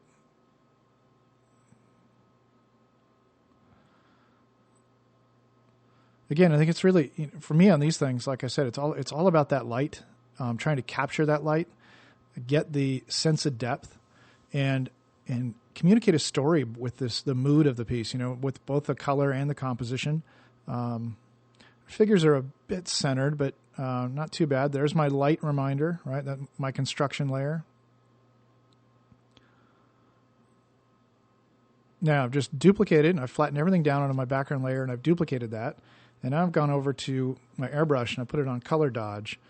And this is kind of a cheap way to go in and intensify some of those areas where the light's landing. So on a separate layer, which is exactly the same as my background layer, I'm coming in and color dodging up some sort of reflective highlights off of some of these surfaces. Really trying to intensify the mood of this piece, the contrast, a sense of this very warm light coming down here. So I'm color dodging towards a warmer color, sort of this yellowish orange, really pushing that hot spot right in the middle there, right near my figures, trying to make that the point of highest contrast where I know your eye is going to go first. There's always little compositional things that you are okay to just leave them at this point. I'm going to come back and erase out my cast shadows. It's very similar to the same techniques you would do with the glow brush we did earlier, but in this case I'm doing this all in Photoshop. And erasing back out some nice cast shadow edges. This one's just about done. There's my light layer, flatten the two together. I'm going to experiment here with a little bit of the contrast and the levels on this rock. Maybe it's slipping a little bit underneath that far middle rock, so I want to darken it just a tick. Bring it a little bit more in the foreground. Same with this guy. Let's go ahead and darken it. Again, don't worry about your edges getting rough or anything, because this isn't about defining these edges at this level of the painting. It's literally about just getting, squinting your eyes, getting that composition to where you like it, getting the colors where you want them. Then you can spend time on it doing your detailing. So that one's done. Let's move on. Okay, so originally I grabbed that one, and I saw that horizontal composition was interesting, but I see the vertical composition. If I flip it vertically, it might be even more interesting. So I'm going to try and do a sort of a sci-fi cityscape out of this. So I've quickly just grabbed the thing, copied it, distorted it around, and I'm moving it. And I've switched the whole thing to a vertical composition by rotating it 90 degrees counterclockwise. And now I'm going to start coming back in here and defining some silhouettes. So all I'm doing is thinking, okay, cityscape. I've got some interesting sci-fi buildings, and I've got two layers working now. And all I want to do is start to simplify, start to define some forms. So I've got some interesting pointed buildings there on the upper right. And I'm going to come back in here, and I'm going to start to, with the lasso tool, just quickly grab this building. Let's add on that little corner there. And I'm going to adjust the levels on that, trying to get it to come more into the foreground. So do this very dark, maybe even a night scene almost. but this dark foreground building. I'm going to add a little bit of atmosphere behind it. There we go. And erase just a little, and there we go. We've just found a building shape and pulled it right into the foreground. I've got this light source off to the left, way in the distance. Got this sort of bridge maybe up above. Not sure what's happening down there on the lower right yet. Okay. I'm going to up-res this. Actually extend my canvas a little bit to the left. So it was a little crowded on the left there. It was a little too much of a sliver of light. Now I'm just quickly painting out off to the left just to extend the colors and values. Let's get some more of that sky color back in there. And again, just sort of free painting here. There's no marker sketch over there, and there we go. Starting to get a little more interesting. Up-resed it again.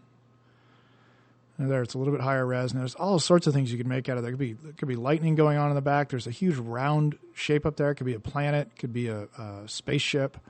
I don't know what that thing is across the top. That could be a part of a bridge maybe, or another building. In this case, I'm going to take that lighter structure in the back and make it look like a huge building. And here I'm going to take the sky, extend the sky. So we're just going to keep doing the same process. And what I really wanted to show you on this one was that, we're not going to end up with rocks this time. What we're going to end up with is more of a sci-fi cityscape. So, but just like the rocks, it's just about working shapes, working values, and then I'm using the colors that I found in this layering compositing, method. I liked those colors. I liked the hint of a composition. Although you see, there's no rules, right? If you don't like it, then just change it. So here I'm starting to define some edges, starting to define the edges of the buildings versus the sky. Again, you almost can't miss with the sort of sci-fi cityscape because it can be all these wacky shapes and weird converging lines. So, it makes them actually quite a bit easier than traditional everyday cityscapes, where those true, box-like buildings have to be right on or they look completely wrong. Okay, so just playing with some silhouettes, connecting some shapes. So that's a building way off in the distance. I'm dropping in some horizontals here, making some bridge structures, sort of connecting through this sort of cityscape canyon here between these two buildings. A little unsure about this bridge thing I have going on across the top. I think it might take a little bit too much time for this painting to refine it. We'll see what happens with it here in a few minutes. Starting to find some forms on our left building. It's kind of like a natural landscape. Here goes our bridge. It's gone now. Like to see a bit more of a hole through that sky. There we go, out to the sky, defining the edge of that building. And see, a lot of those shapes on there, they don't have to be value changes that indicate form. They can be value changes that indicate graphics. So they could be material changes. It could be a light building with a sort of a dark corner on it up there. So keep in mind that these surfaces, different sides of these buildings or different areas of these buildings could be painted different colors and different values. So I'm getting some repetitive lines in there, making it feel a bit more architectural.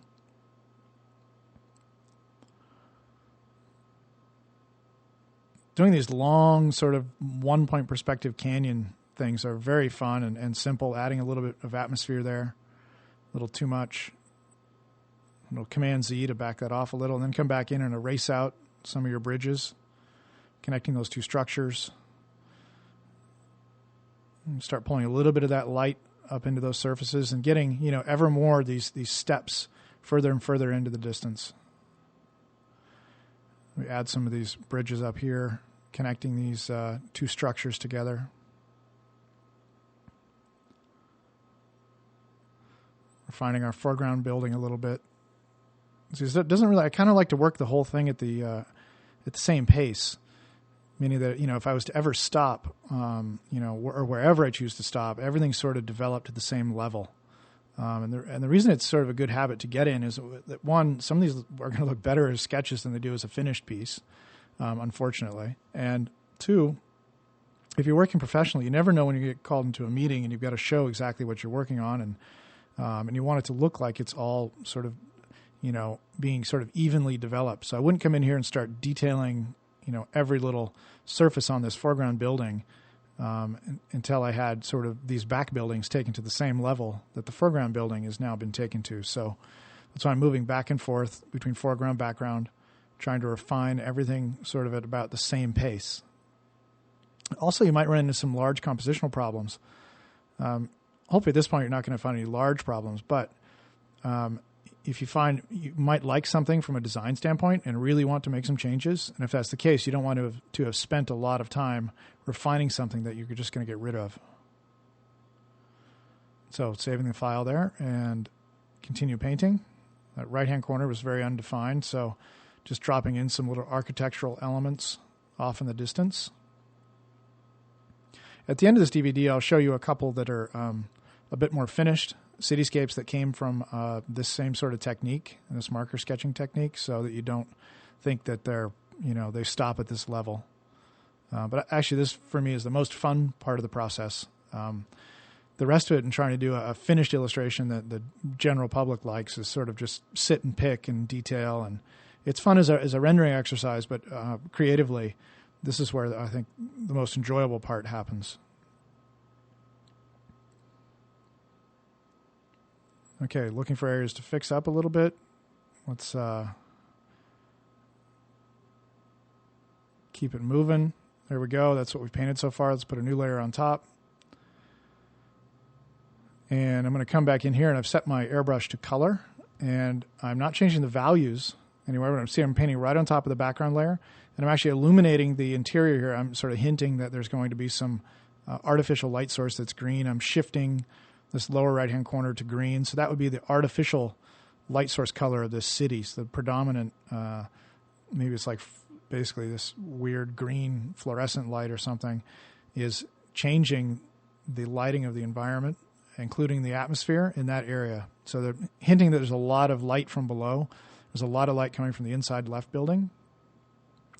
Okay, and here I've taken a little rectangular brush, or actually a square brush, made it rectangular by changing the brush tip, squeezing it a little bit, rotating it 90 degrees, and I'm changing my spacing now, and you can see it. I've changed my space. There's big gaps between these guys, and by holding the shift key and basically just sketching around and changing the size of my brush, I'm able to start dropping in little windows, illuminated windows.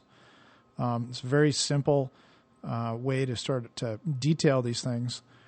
But you can see everything's sort of taken to the same point before I do this, and even this I'm taking to the same point everywhere, sort of just surfacing. It's a little bit of detail surfacing going on, and it's on a separate layer. That's going to allow me to be able to change the color of all these windows independently, which is what I want. I don't want to be painting with only one color of light. So thinking architectural, so thinking lots of verticals, horizontals, some grids. There you go. You can see the lights. And what I would do next is, once I get enough lights put in there, hit the Preserve Transparency button, which only allows me to paint where I already have pixels. And now I'm going to paint back over these windows, and I'm going to start shifting their color a little bit. So making some of those a little bit brighter green or darker green. So here, knocking them down a little too bright off in the distance. And so it allows you to paint over those, get a little color variety in there. Because some of those are going to be turned off. They have different intensity of light from the interior. Let's warm up a couple of warm lights. Darkening it down a little bit. Some of them are off, some are on. So getting a little variety put into those light sources, but adds enough texture. Then gets me, pretty close. I still think I could pick my natural light source a little stronger, start to illuminate some of the edges of these buildings, maybe get some reflective highlights coming in here. So here I'm going to add some more activity to this cityscape. It is supposed to be a sci-fi scene after all, so we've got to add some flying ships. So I've just made a little round brush and made a little elliptical shape by distorting it. And on a separate layer, just coming in here and dotting in a bunch of ships as they sort of wrap around these buildings way off in the distance, come flying down this canyon, bypassing our foreground building. I'm going to come back now and I'm going to erase the ships where I want them to go behind this foreground building. So I'm just erasing the edges off of a couple of these, cleaning them up a little bit. Now I'm going to hit Preserve Transparency and start painting back over the top. So I'm just dropping on a couple little reflective highlights. Change the contrast as they go off into the distance. So I'm going to push the contrast on these larger ships in the foreground. And I'm going to really knock them down way in the distance. So they're going to get just this very lightish blue-gray to set them way off in the distance, just like we've been doing with our buildings. So it's in the same environment, the same lighting conditions. So you need to have the same value steps on your little ships. Okay, I've just made a quick copy here, and I'm now going to experiment with sort of pumping up the lighting way off in the distance. So maybe it's going to be backlit. So we sort of have this cloudy, glowing sky. And so what I've done is take a sort of cloud brush that I have. It's very textural. Done a little color dodge way off in the distance. And now I'm going to come back in and I'm going to start to pull those reflective highlights by color dodging in the side of these buildings, some reflective highlights. So picking that same light source color that's there on my sky, starting to bounce it around onto some of these buildings as that light comes forward. It's getting pretty close. Let's save that copy.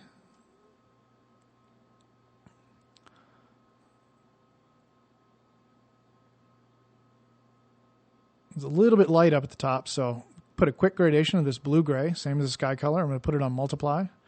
Maybe darken down. Well, maybe leave that corner hot. Squint your eyes, pull it back, have a look. Yeah, that helps a little bit, that darker sky, those buildings sort of fading up into the distance. Of course, there's a ton of detailing left you could do with this piece, but as a start, I'm pretty happy at this level. Again, this one I think probably was around 30 minutes. It's not a bad start for a little cityscape. And again, it's something I don't think I would have drawn had I started with a traditional method of how to make this.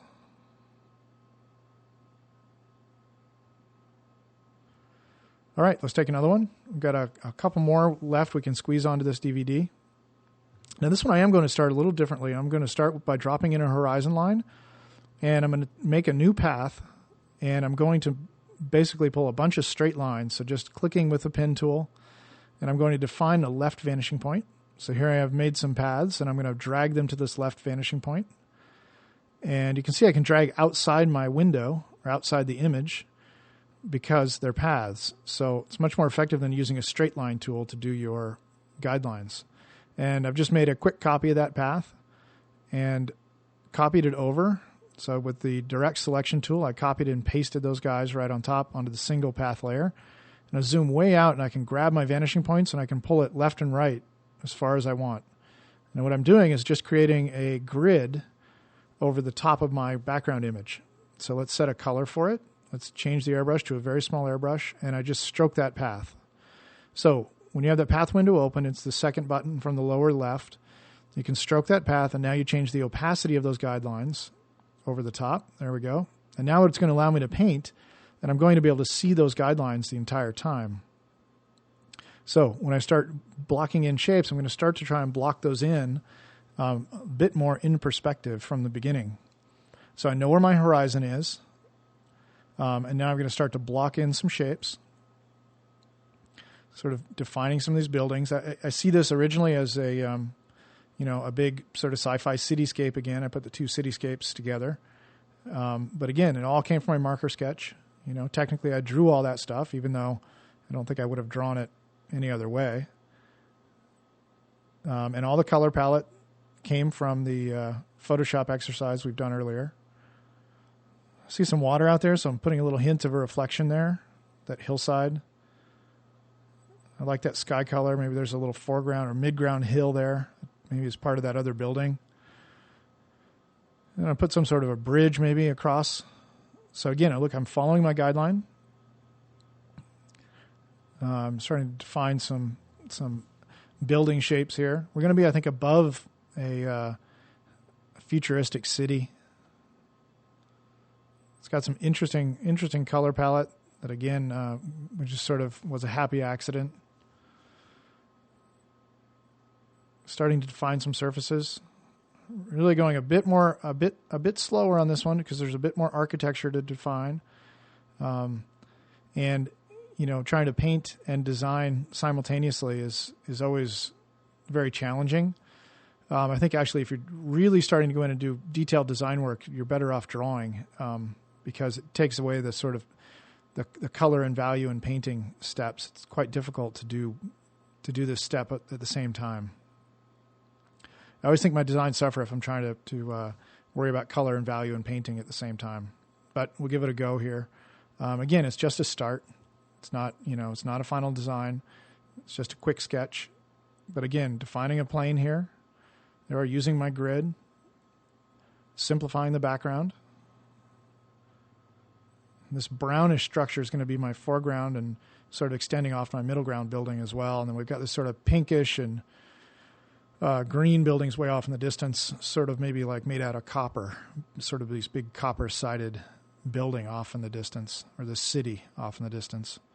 Sort of maybe a park scene down here, so I'm just dropping in a ground plane. I don't know what it's going to be yet. Could be, it could be a park. Those could be trees. Those could be people. Could be spaceships.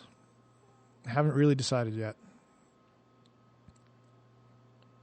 Again, very low on the layer count on all of these. I'm dropping in a lot more atmosphere here. It's going to be the color of the sky just above those hills off in the distance. I come back here. I've got sort of this scruffy brush I'm using to erase a little bit. So I'm going to get it sort of like a cloud edge on those. And I'll come back now with a harder brush and erase my buildings.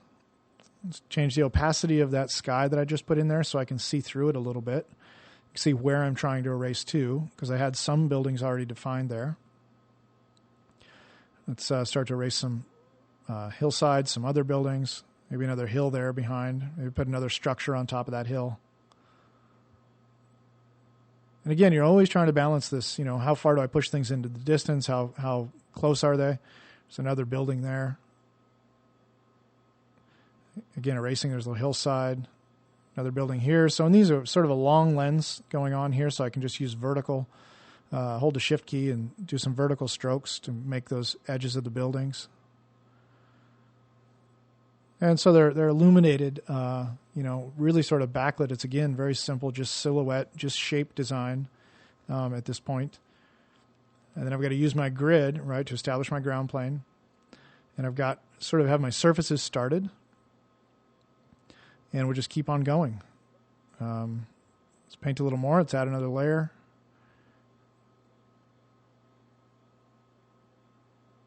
Start to define these surfaces. Let's push that hill back a little bit. Start to get some of the other colors from the green up there. Make it look like it's part of the same structure behind. Let's overlap this foreground building a little. And maybe put a little landing pad out there. And I'm starting to now think about scale. What's the scale of this building? Maybe this is a big glass structure or some, oddly painted color. Let's stretch a little bit of that green up the sides of these buildings so those shapes aren't so strange. Those are a little bit too left over from my marker strokes, but it is giving me some interesting forms to work with. I'm trying to build on those shapes. Make sure my grid's turned on. Let's put a little bridge over to this other building. Now it's putting that building behind it because of the perspective that I just introduced there. And then we'll also have to work the value a little bit. Maybe another bridge coming back the other direction. Smaller building, a little bit of that color on it, a little bit of the that blue, maybe blue glass or blue painted area. Little bridge connecting those two. You can see I'm starting to turn it into this huge complex. Let's start to define a little bit more of the architecture here. Think a little bit more about where the light's coming from. Light's coming from it's going to be the upper left in this painting. I know that all the horizontal surfaces are definitely going to be lighter than the verticals, so I can safely go in and illuminate those. It's helping me to see them so I can design. Remember, your brain interprets form change by seeing the values, not the colors. So anytime you want to show a form change, you just need to change the value. So if I want to make a little round roof there or a vertical that's at a different angle, right? The difference between this near side surface and that little dark area I just sketched up there, our brain sees that as a form change. So we see that as a corner. So working around a little bit more value, starting to define the forms a little bit. And I'm still going to work this little bridge. It's a long sort of roadway heading off to this building is coming in from out of frame, hinting that there's maybe another even bigger building off out of frame that this thing is connected to. But again, my original sketch still lives, still exists. Don't have to draw it all first and then just start painting it in. You can start this way. It's a lot of fun. Let's detail up those buildings a little. Again, holding down the shift key, striking some verticals, cleaning up the edges a little. Looks like maybe some sort of a forest down there. Maybe it's very heavily vegetated area and you can't see much of the roadways or the ground plane. Makes it easy for me, of course, in this painting because then I can just sort of scruff around some lumpy shapes and be done with it. Just hinting now, letting my structure fade up into the clouds. It's very, very hazy. Also, I just don't want to spend the time dealing with those right now, so let's change our main building design a little bit. Like I say, just starting to come in here and just add more and more shapes, adding more and more detail. But again, trying to work the entire painting all at the same pace. You know, you see, I haven't zoomed in. Zoom out, check the composition, see if you like the overall silhouette of your building. And whenever I'm unsure about something, I like to just throw down a new layer. You can get in trouble by having too many layers, but at the same time, allows you to experiment a little bit. You see, I'm working in Photoshop CS in this demo. And what's great about it is you can see I'm able to drag that image wherever I want inside this setting. So I have it set to that right-hand button or the middle button for the have the full background to whatever color I want it set.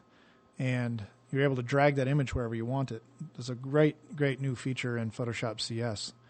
Okay, here I've just taken and thrown some light in here. So I've taken some rays of light coming down from the sun. Sun's a little behind us, off to the left, and just put them on a layer. And I'm playing with putting them on, looks like overlay at this point. And I'm coming back and I'm erasing out my cast shadows.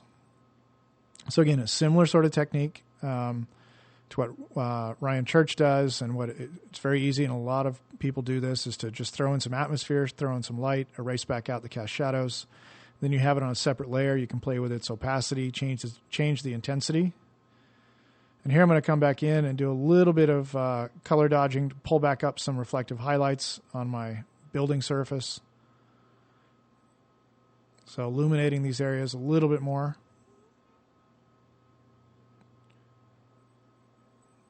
Yeah, it's starting to work, starting to separate it a little bit more from the background. The background's literally just silhouettes for the most part, and the foreground now trying to get it to look a little more three-dimensional by illuminating some light sides and some shadow sides, dropping in some cast shadows. But this one's getting pretty close. And again, we had our grid from the beginning, so it made it much easier to drop in that architecture set to the perspective grid. I'm going to darken down this part a little bit. Might be a little too much. Turn off and on the light, have a look, change the opacity. So again, by using some of those multiply layers, those light layers, it's to be a lot of fun. Now we need to populate this. It's a bit of a ghost town right now. So I've just taken a round brush, squeezed it by changing the brush tip shape, changed the spacing, and now I'm just scrubbing it around here, adding people, basically, very, very small people. Now it's changing the sense of the scale of this structure. You'll see when we zoom in a little bit, you'll see the people. But I've just added a bunch of little silhouettes of people around, and they're just little blobs, basically. Let's soften the top of this building. I decided I wanted it to fade into the sky. There we go. Working the light a little bit. Always changing the opacity back and forth. Trying to make those final decisions, Again, it's really only final decisions about this sketch. Again, it's not final things on a rendering. We're finding those shafts of light. Yeah, getting pretty close. I like to zoom out like that, squint my eyes, see if I like it. Maybe knock down the background a little bit more. Wasn't much of a separation between the mid-ground buildings and those ones way in the distance, so I'm adding even a little bit more atmosphere. Come back one more pass at erasing.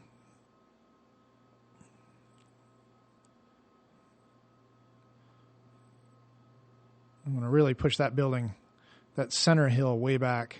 I think that was the problem. That center hill there was sort of connecting itself to my greenish pink buildings in the mid-ground, so I wanted to put that all the way back to that hillside, way in the distance. So again, just a little more atmosphere. Another erasing pass. Again, I'm not worried about my edges. I'm not worried about, making this thing clean and tight at this point. I'm really just trying to get my value steps, get the atmosphere I want, get the color palette I want. Change the opacity on that layer. It's better separation there from our foreground sort of brownish building to the copper city in the middle ground to that hillside way off in the background. I want to come back in here and just bring in a little bit more light. I wanted that, there we go. Just a little selection and dropped in a little bit of light, a little cast shadow from the bridge across that little triangular vertical surface there, a little shadow side. And I'll put it in front of that building I'm painting on right now. Increase the shadow side there a little bit. Yeah, everything generally is starting to work. Again, definitely for a sketch. And there we have it. Looking pretty close. Of course, you could spend a long time detailing. What else could we add to this? Well, I think we need to add some ships. Take a round brush, squash it down a little. Let's add some little flying orbs around this city. Give it a little bit more life and activity up in the sky. So, just come around here. Let's change the spacing so I can do many of them at the same time. Scatter them a little. My bracket keys, I changed the size of the brush. So having them land down below. A couple of these guys flying all over the place. Maybe look, obviously coming into those towers. Maybe they're waiting to drop people off. Queuing up. Now I put it on doing a little bit more erasing there for our guys in the background and put it on preserve transparency so I can keep a couple quick highlights on those ships, make them look like they're passing through those shafts of light, drop the small ones way off into the distance by painting it the sky color and value.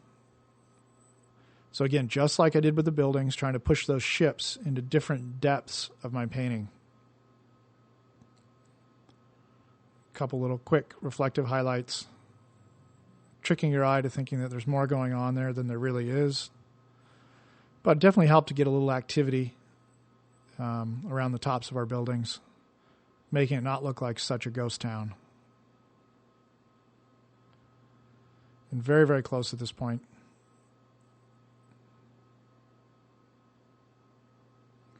I'm going to grab an adjustment layer and I'm going to throw it on there and do the levels.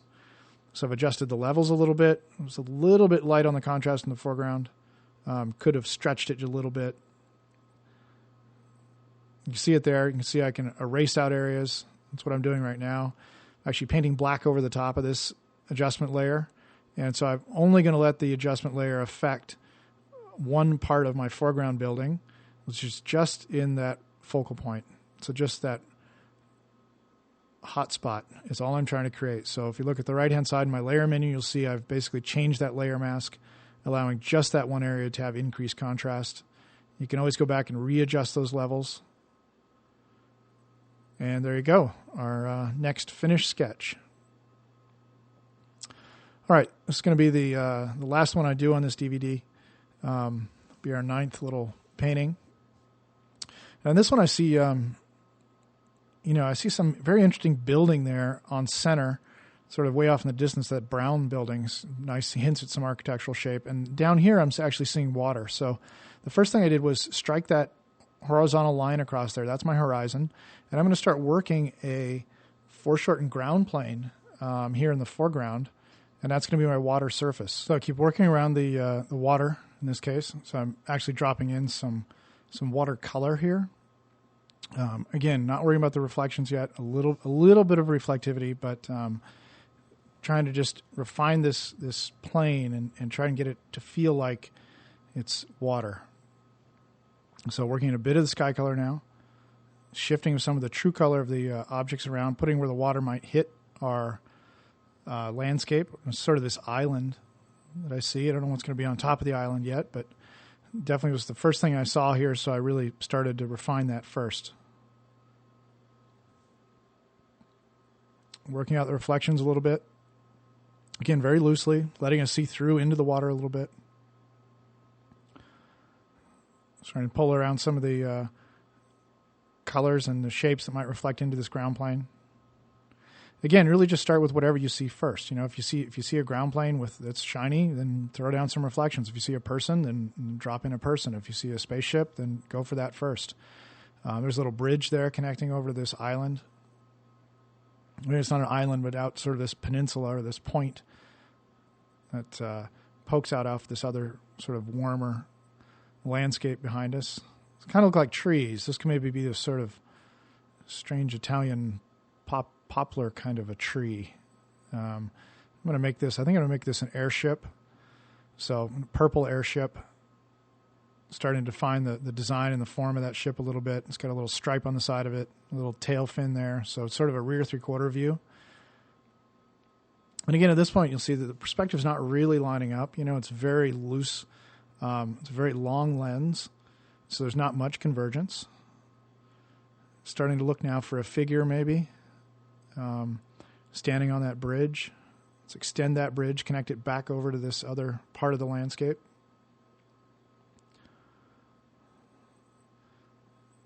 Yeah, I'd like to work this way where I zoom back out, turn off the tools. It really allows you to get into the piece and think of it more cinematically, and also think of it as, you can really start to daydream your storyline without having all those tools in the way. And also the white of the tools really is an annoying bother to try and pick the proper values and colors. So refining the background a little, put another archway way off in the distance. And continue that behind this other bridge. So now starting to think a little bit more spatially now about where these things might be in space and lining up and connecting with each other. Let's paint out and simplify that background. Maybe that might be a huge wall off in the distance. Yet maybe another megastructure. Refining my environment a little bit. It looks to me like I see a little too much of my ground plane. It definitely has compared to how much the bottom of our ship we're looking at. The ship's almost a dead sort of side view or draft view, and then we see a lot of this ground plane. So it doesn't really jive yet. We'll have to come back and revisit that a little bit. Just cleaning up, refining my design of the background elements. There's that building I was talking about back there. Again, a lot of very simple painting. The thing maybe it's landed there when it's got some landing gear extended. Maybe not. Paint it out. Again, you're just searching at this point. You're just trying to imagine what could these shapes be. I don't think those trees are really working. Look a bit odd. Have to maybe get rid of those. Sort of notching back into my ship a little bit with some of the background values to put a little fin on the back of it.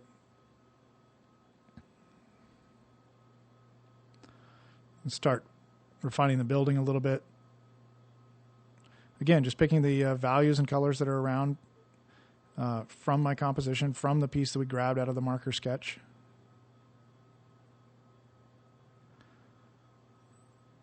Picking the values that are there.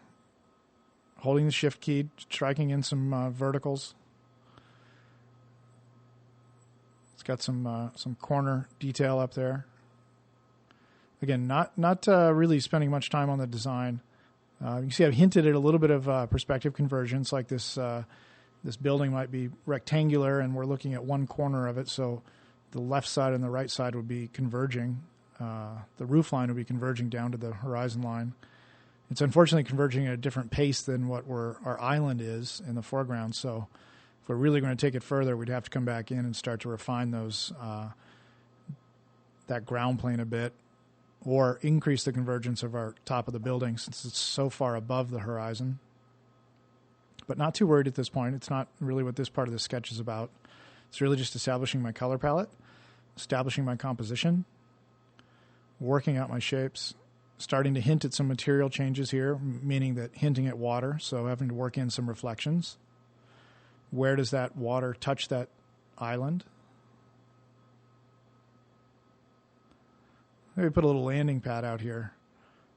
A little extension of this island structure, this peninsula, out over the water.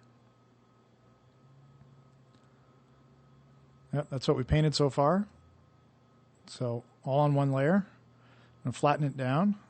And I'm going to grab my airship because I just put this little landing pad over here and it became evident that, wait a minute, shouldn't this guy be landing at that landing pad?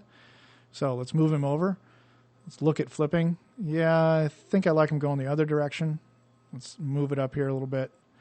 And this is why it's important that you didn't spend a lot of time working on the perspective of that guy, because now you would have had to redo it all anyway. So, again, to our benefit, sort of works to keep these things sort of flat in shapes. And then we can have the ability to move them around, and then we'll come back and tweak and fix the perspective at a later point. Working a little bridge off of this. Maybe there's like a little sort of almost like an island with a bridge connecting maybe back to another bridge. It's out of frame to the right, connecting back up a little hill to this building. So doing a little made-up architectural detailing. Looks like my light source I'm going to keep up in the upper right there. We'll have to start to illuminate these surfaces a little bit. I'm not sure about that. There's a really big disconnect. There's nice depth between our island in the foreground and the building in the back, but it's a bit bothersome compositionally, so maybe we'll have to revisit that as well. Come in here and let's clean up the edges of our ship. And I'm just erasing, right? I had put this guy on a separate layer. And now I'm just cleaning up the edges a little bit. That'll allow me to keep painting behind him and hit those edges with a little bit of lighting if I choose to. All right, so let's zoom in, have a look, zoom it back, zoom out, see it, squint your eyes. And now this I just can't live with this ground plane being so tilted anymore, so I'm going to change the perspective.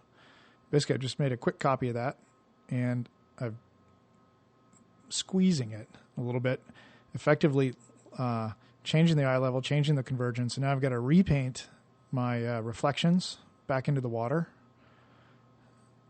But you can see it doesn't take that long. Just really quickly now, scruffing around, trying to fix those reflections. See, probably if I would have had a better grid to start with, it probably wouldn't have been such a problem. But again, that's where I sort of paid the price by not deciding about that and not putting in a grid like we did on the last cityscape. This one was a bit more sort of freeform, just shapes, and then decided I needed to change that to a longer lens. So we wanted to see a little bit less of that ground plane. But you can see it's not taking that long to redo it, to redefine it. So adding my reflections, again, loosely, not having to worry about it that much, just trying to establish my values, my color palette. And we'll come back and we'll probably have to smudge that around a bit, throw some ripples there onto that water surface, add a little bit more true watercolor, see if we can get it looking a little bit better. Okay, let's go up, work on the island a little bit. There's a guy. I got to have a guy in a suit. Got to hold some landing, navigating sticks, guiding this guy in for a landing. Adding some of my favorite elements always are about these, airships coming in for a landing, big cityscape pieces with a view from well above the city. There's a little exhaust on that guy. Illuminate that top surface. That makes that guy look like it has some form. See him bouncing around, right? Bouncing around, foreground, background, middle ground, working on the airship a little, come down, work on the reflection a little, trying to keep the whole thing going at the same pace. So that if I ever stopped, which is the case in this one, right? I'm only taking these things to rough sketches, so I'm definitely stopping well before they're finished as big finished renderings, but definitely finished enough for, I think, for you to get some good educational content out of it.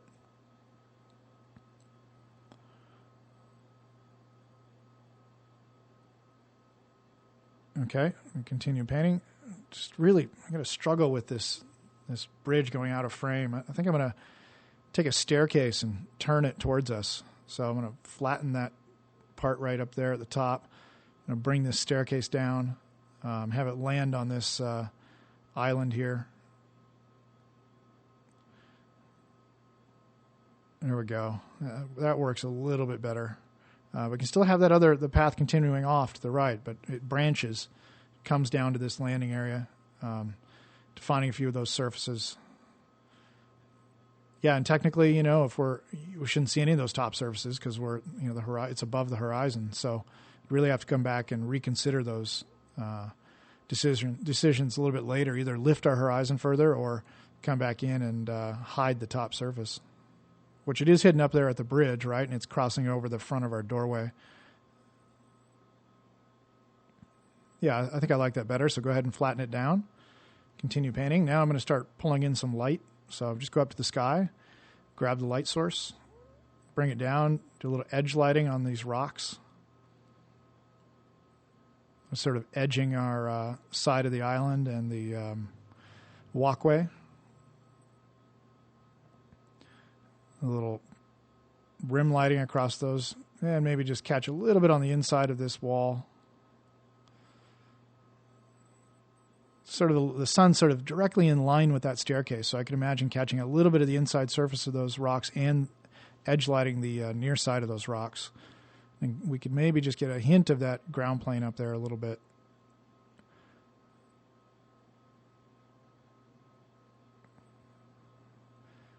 Getting pretty close now. I think I like the compositional changes. I'm going to play with darkening down some areas here. Not really working. Let's try it this way. I'm going to come back in and I was lacking a little bit of the shadow side. So I'm just going to drop a new layer on here. And pick this sort of a greenish blue-gray, and I'm coming in and I'm going to throw it onto multiply. And then I'm going to come back and erase out my cast shadow areas. So basically leaving my cast shadows, leaving it on multiply, darkening down some of those surfaces, and basically adding more light by erasing and darkening down the rest of it. So it's sort of reverse way of adding the light, actually. There was a little cast shadow coming from that bridge up above. Let's play with the opacity a little bit. Yeah, I like the contrast. It's definitely helping a little bit more. Let's add a little quick cast shadow for that little fin, a little architectural detail sticking off that far corner of our building.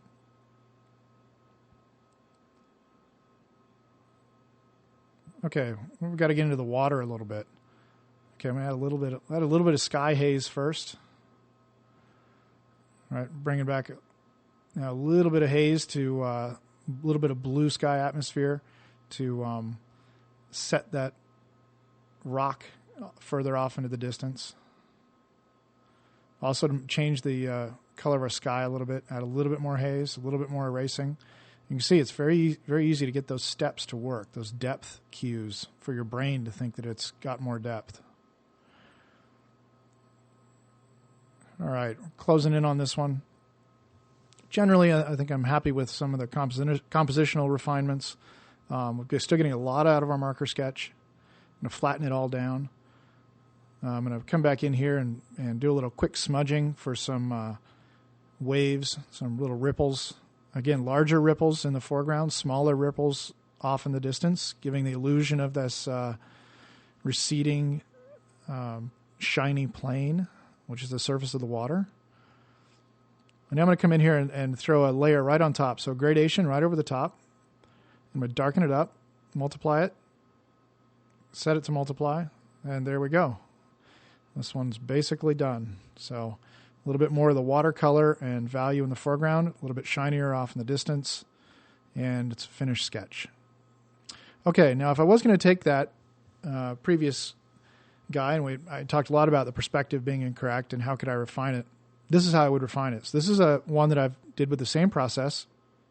I've spent, though, about 3 days on this one, and I've added back in a bunch of guidelines, so that this is another path layer right on top, and you can see that it provides me with all the guidelines in a grid to finish and do my finished painting.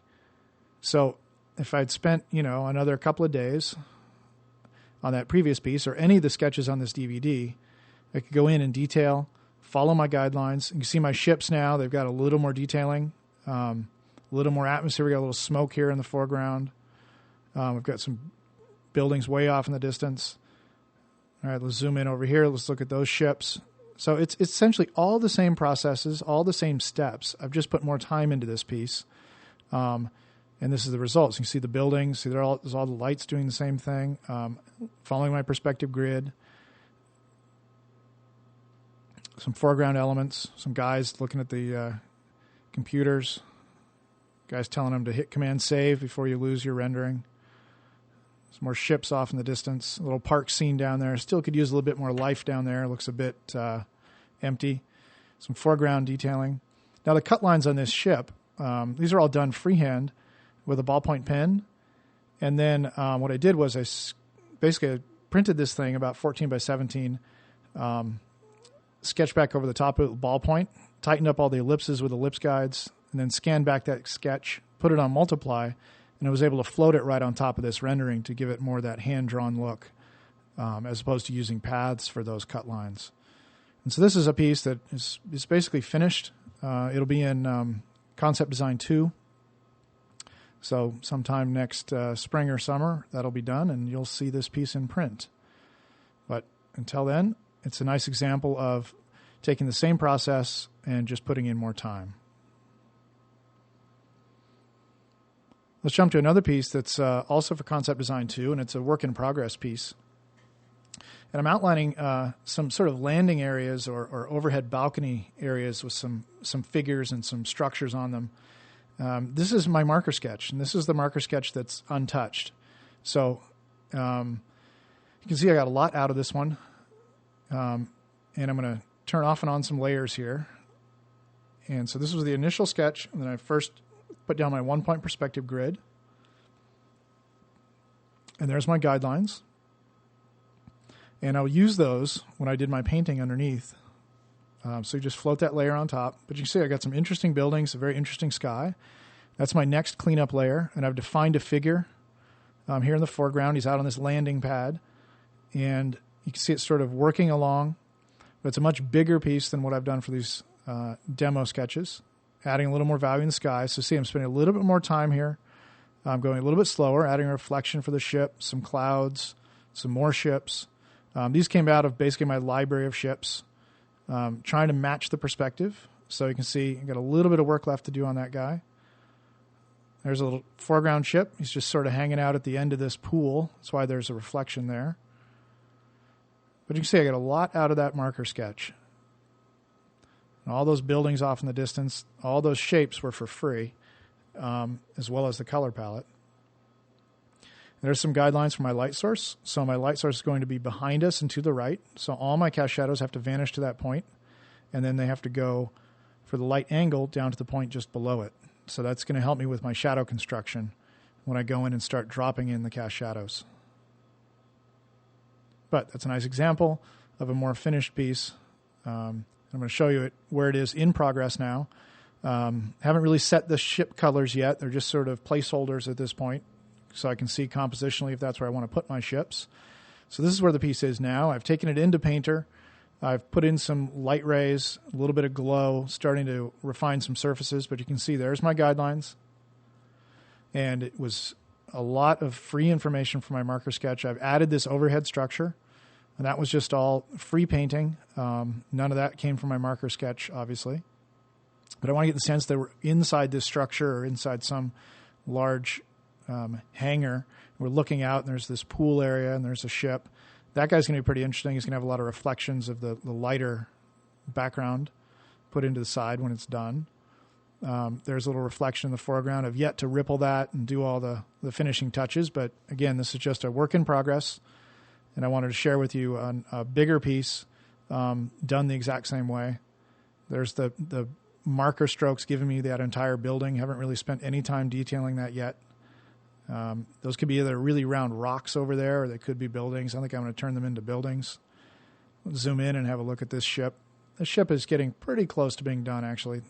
Not the foreground one here, but this guy over here. So a little bit of light coming in from the right. Lots of ships to detail. Should be a fun painting when it's all done. Should have lots of stuff to look at. So floating some ships way off in the distance.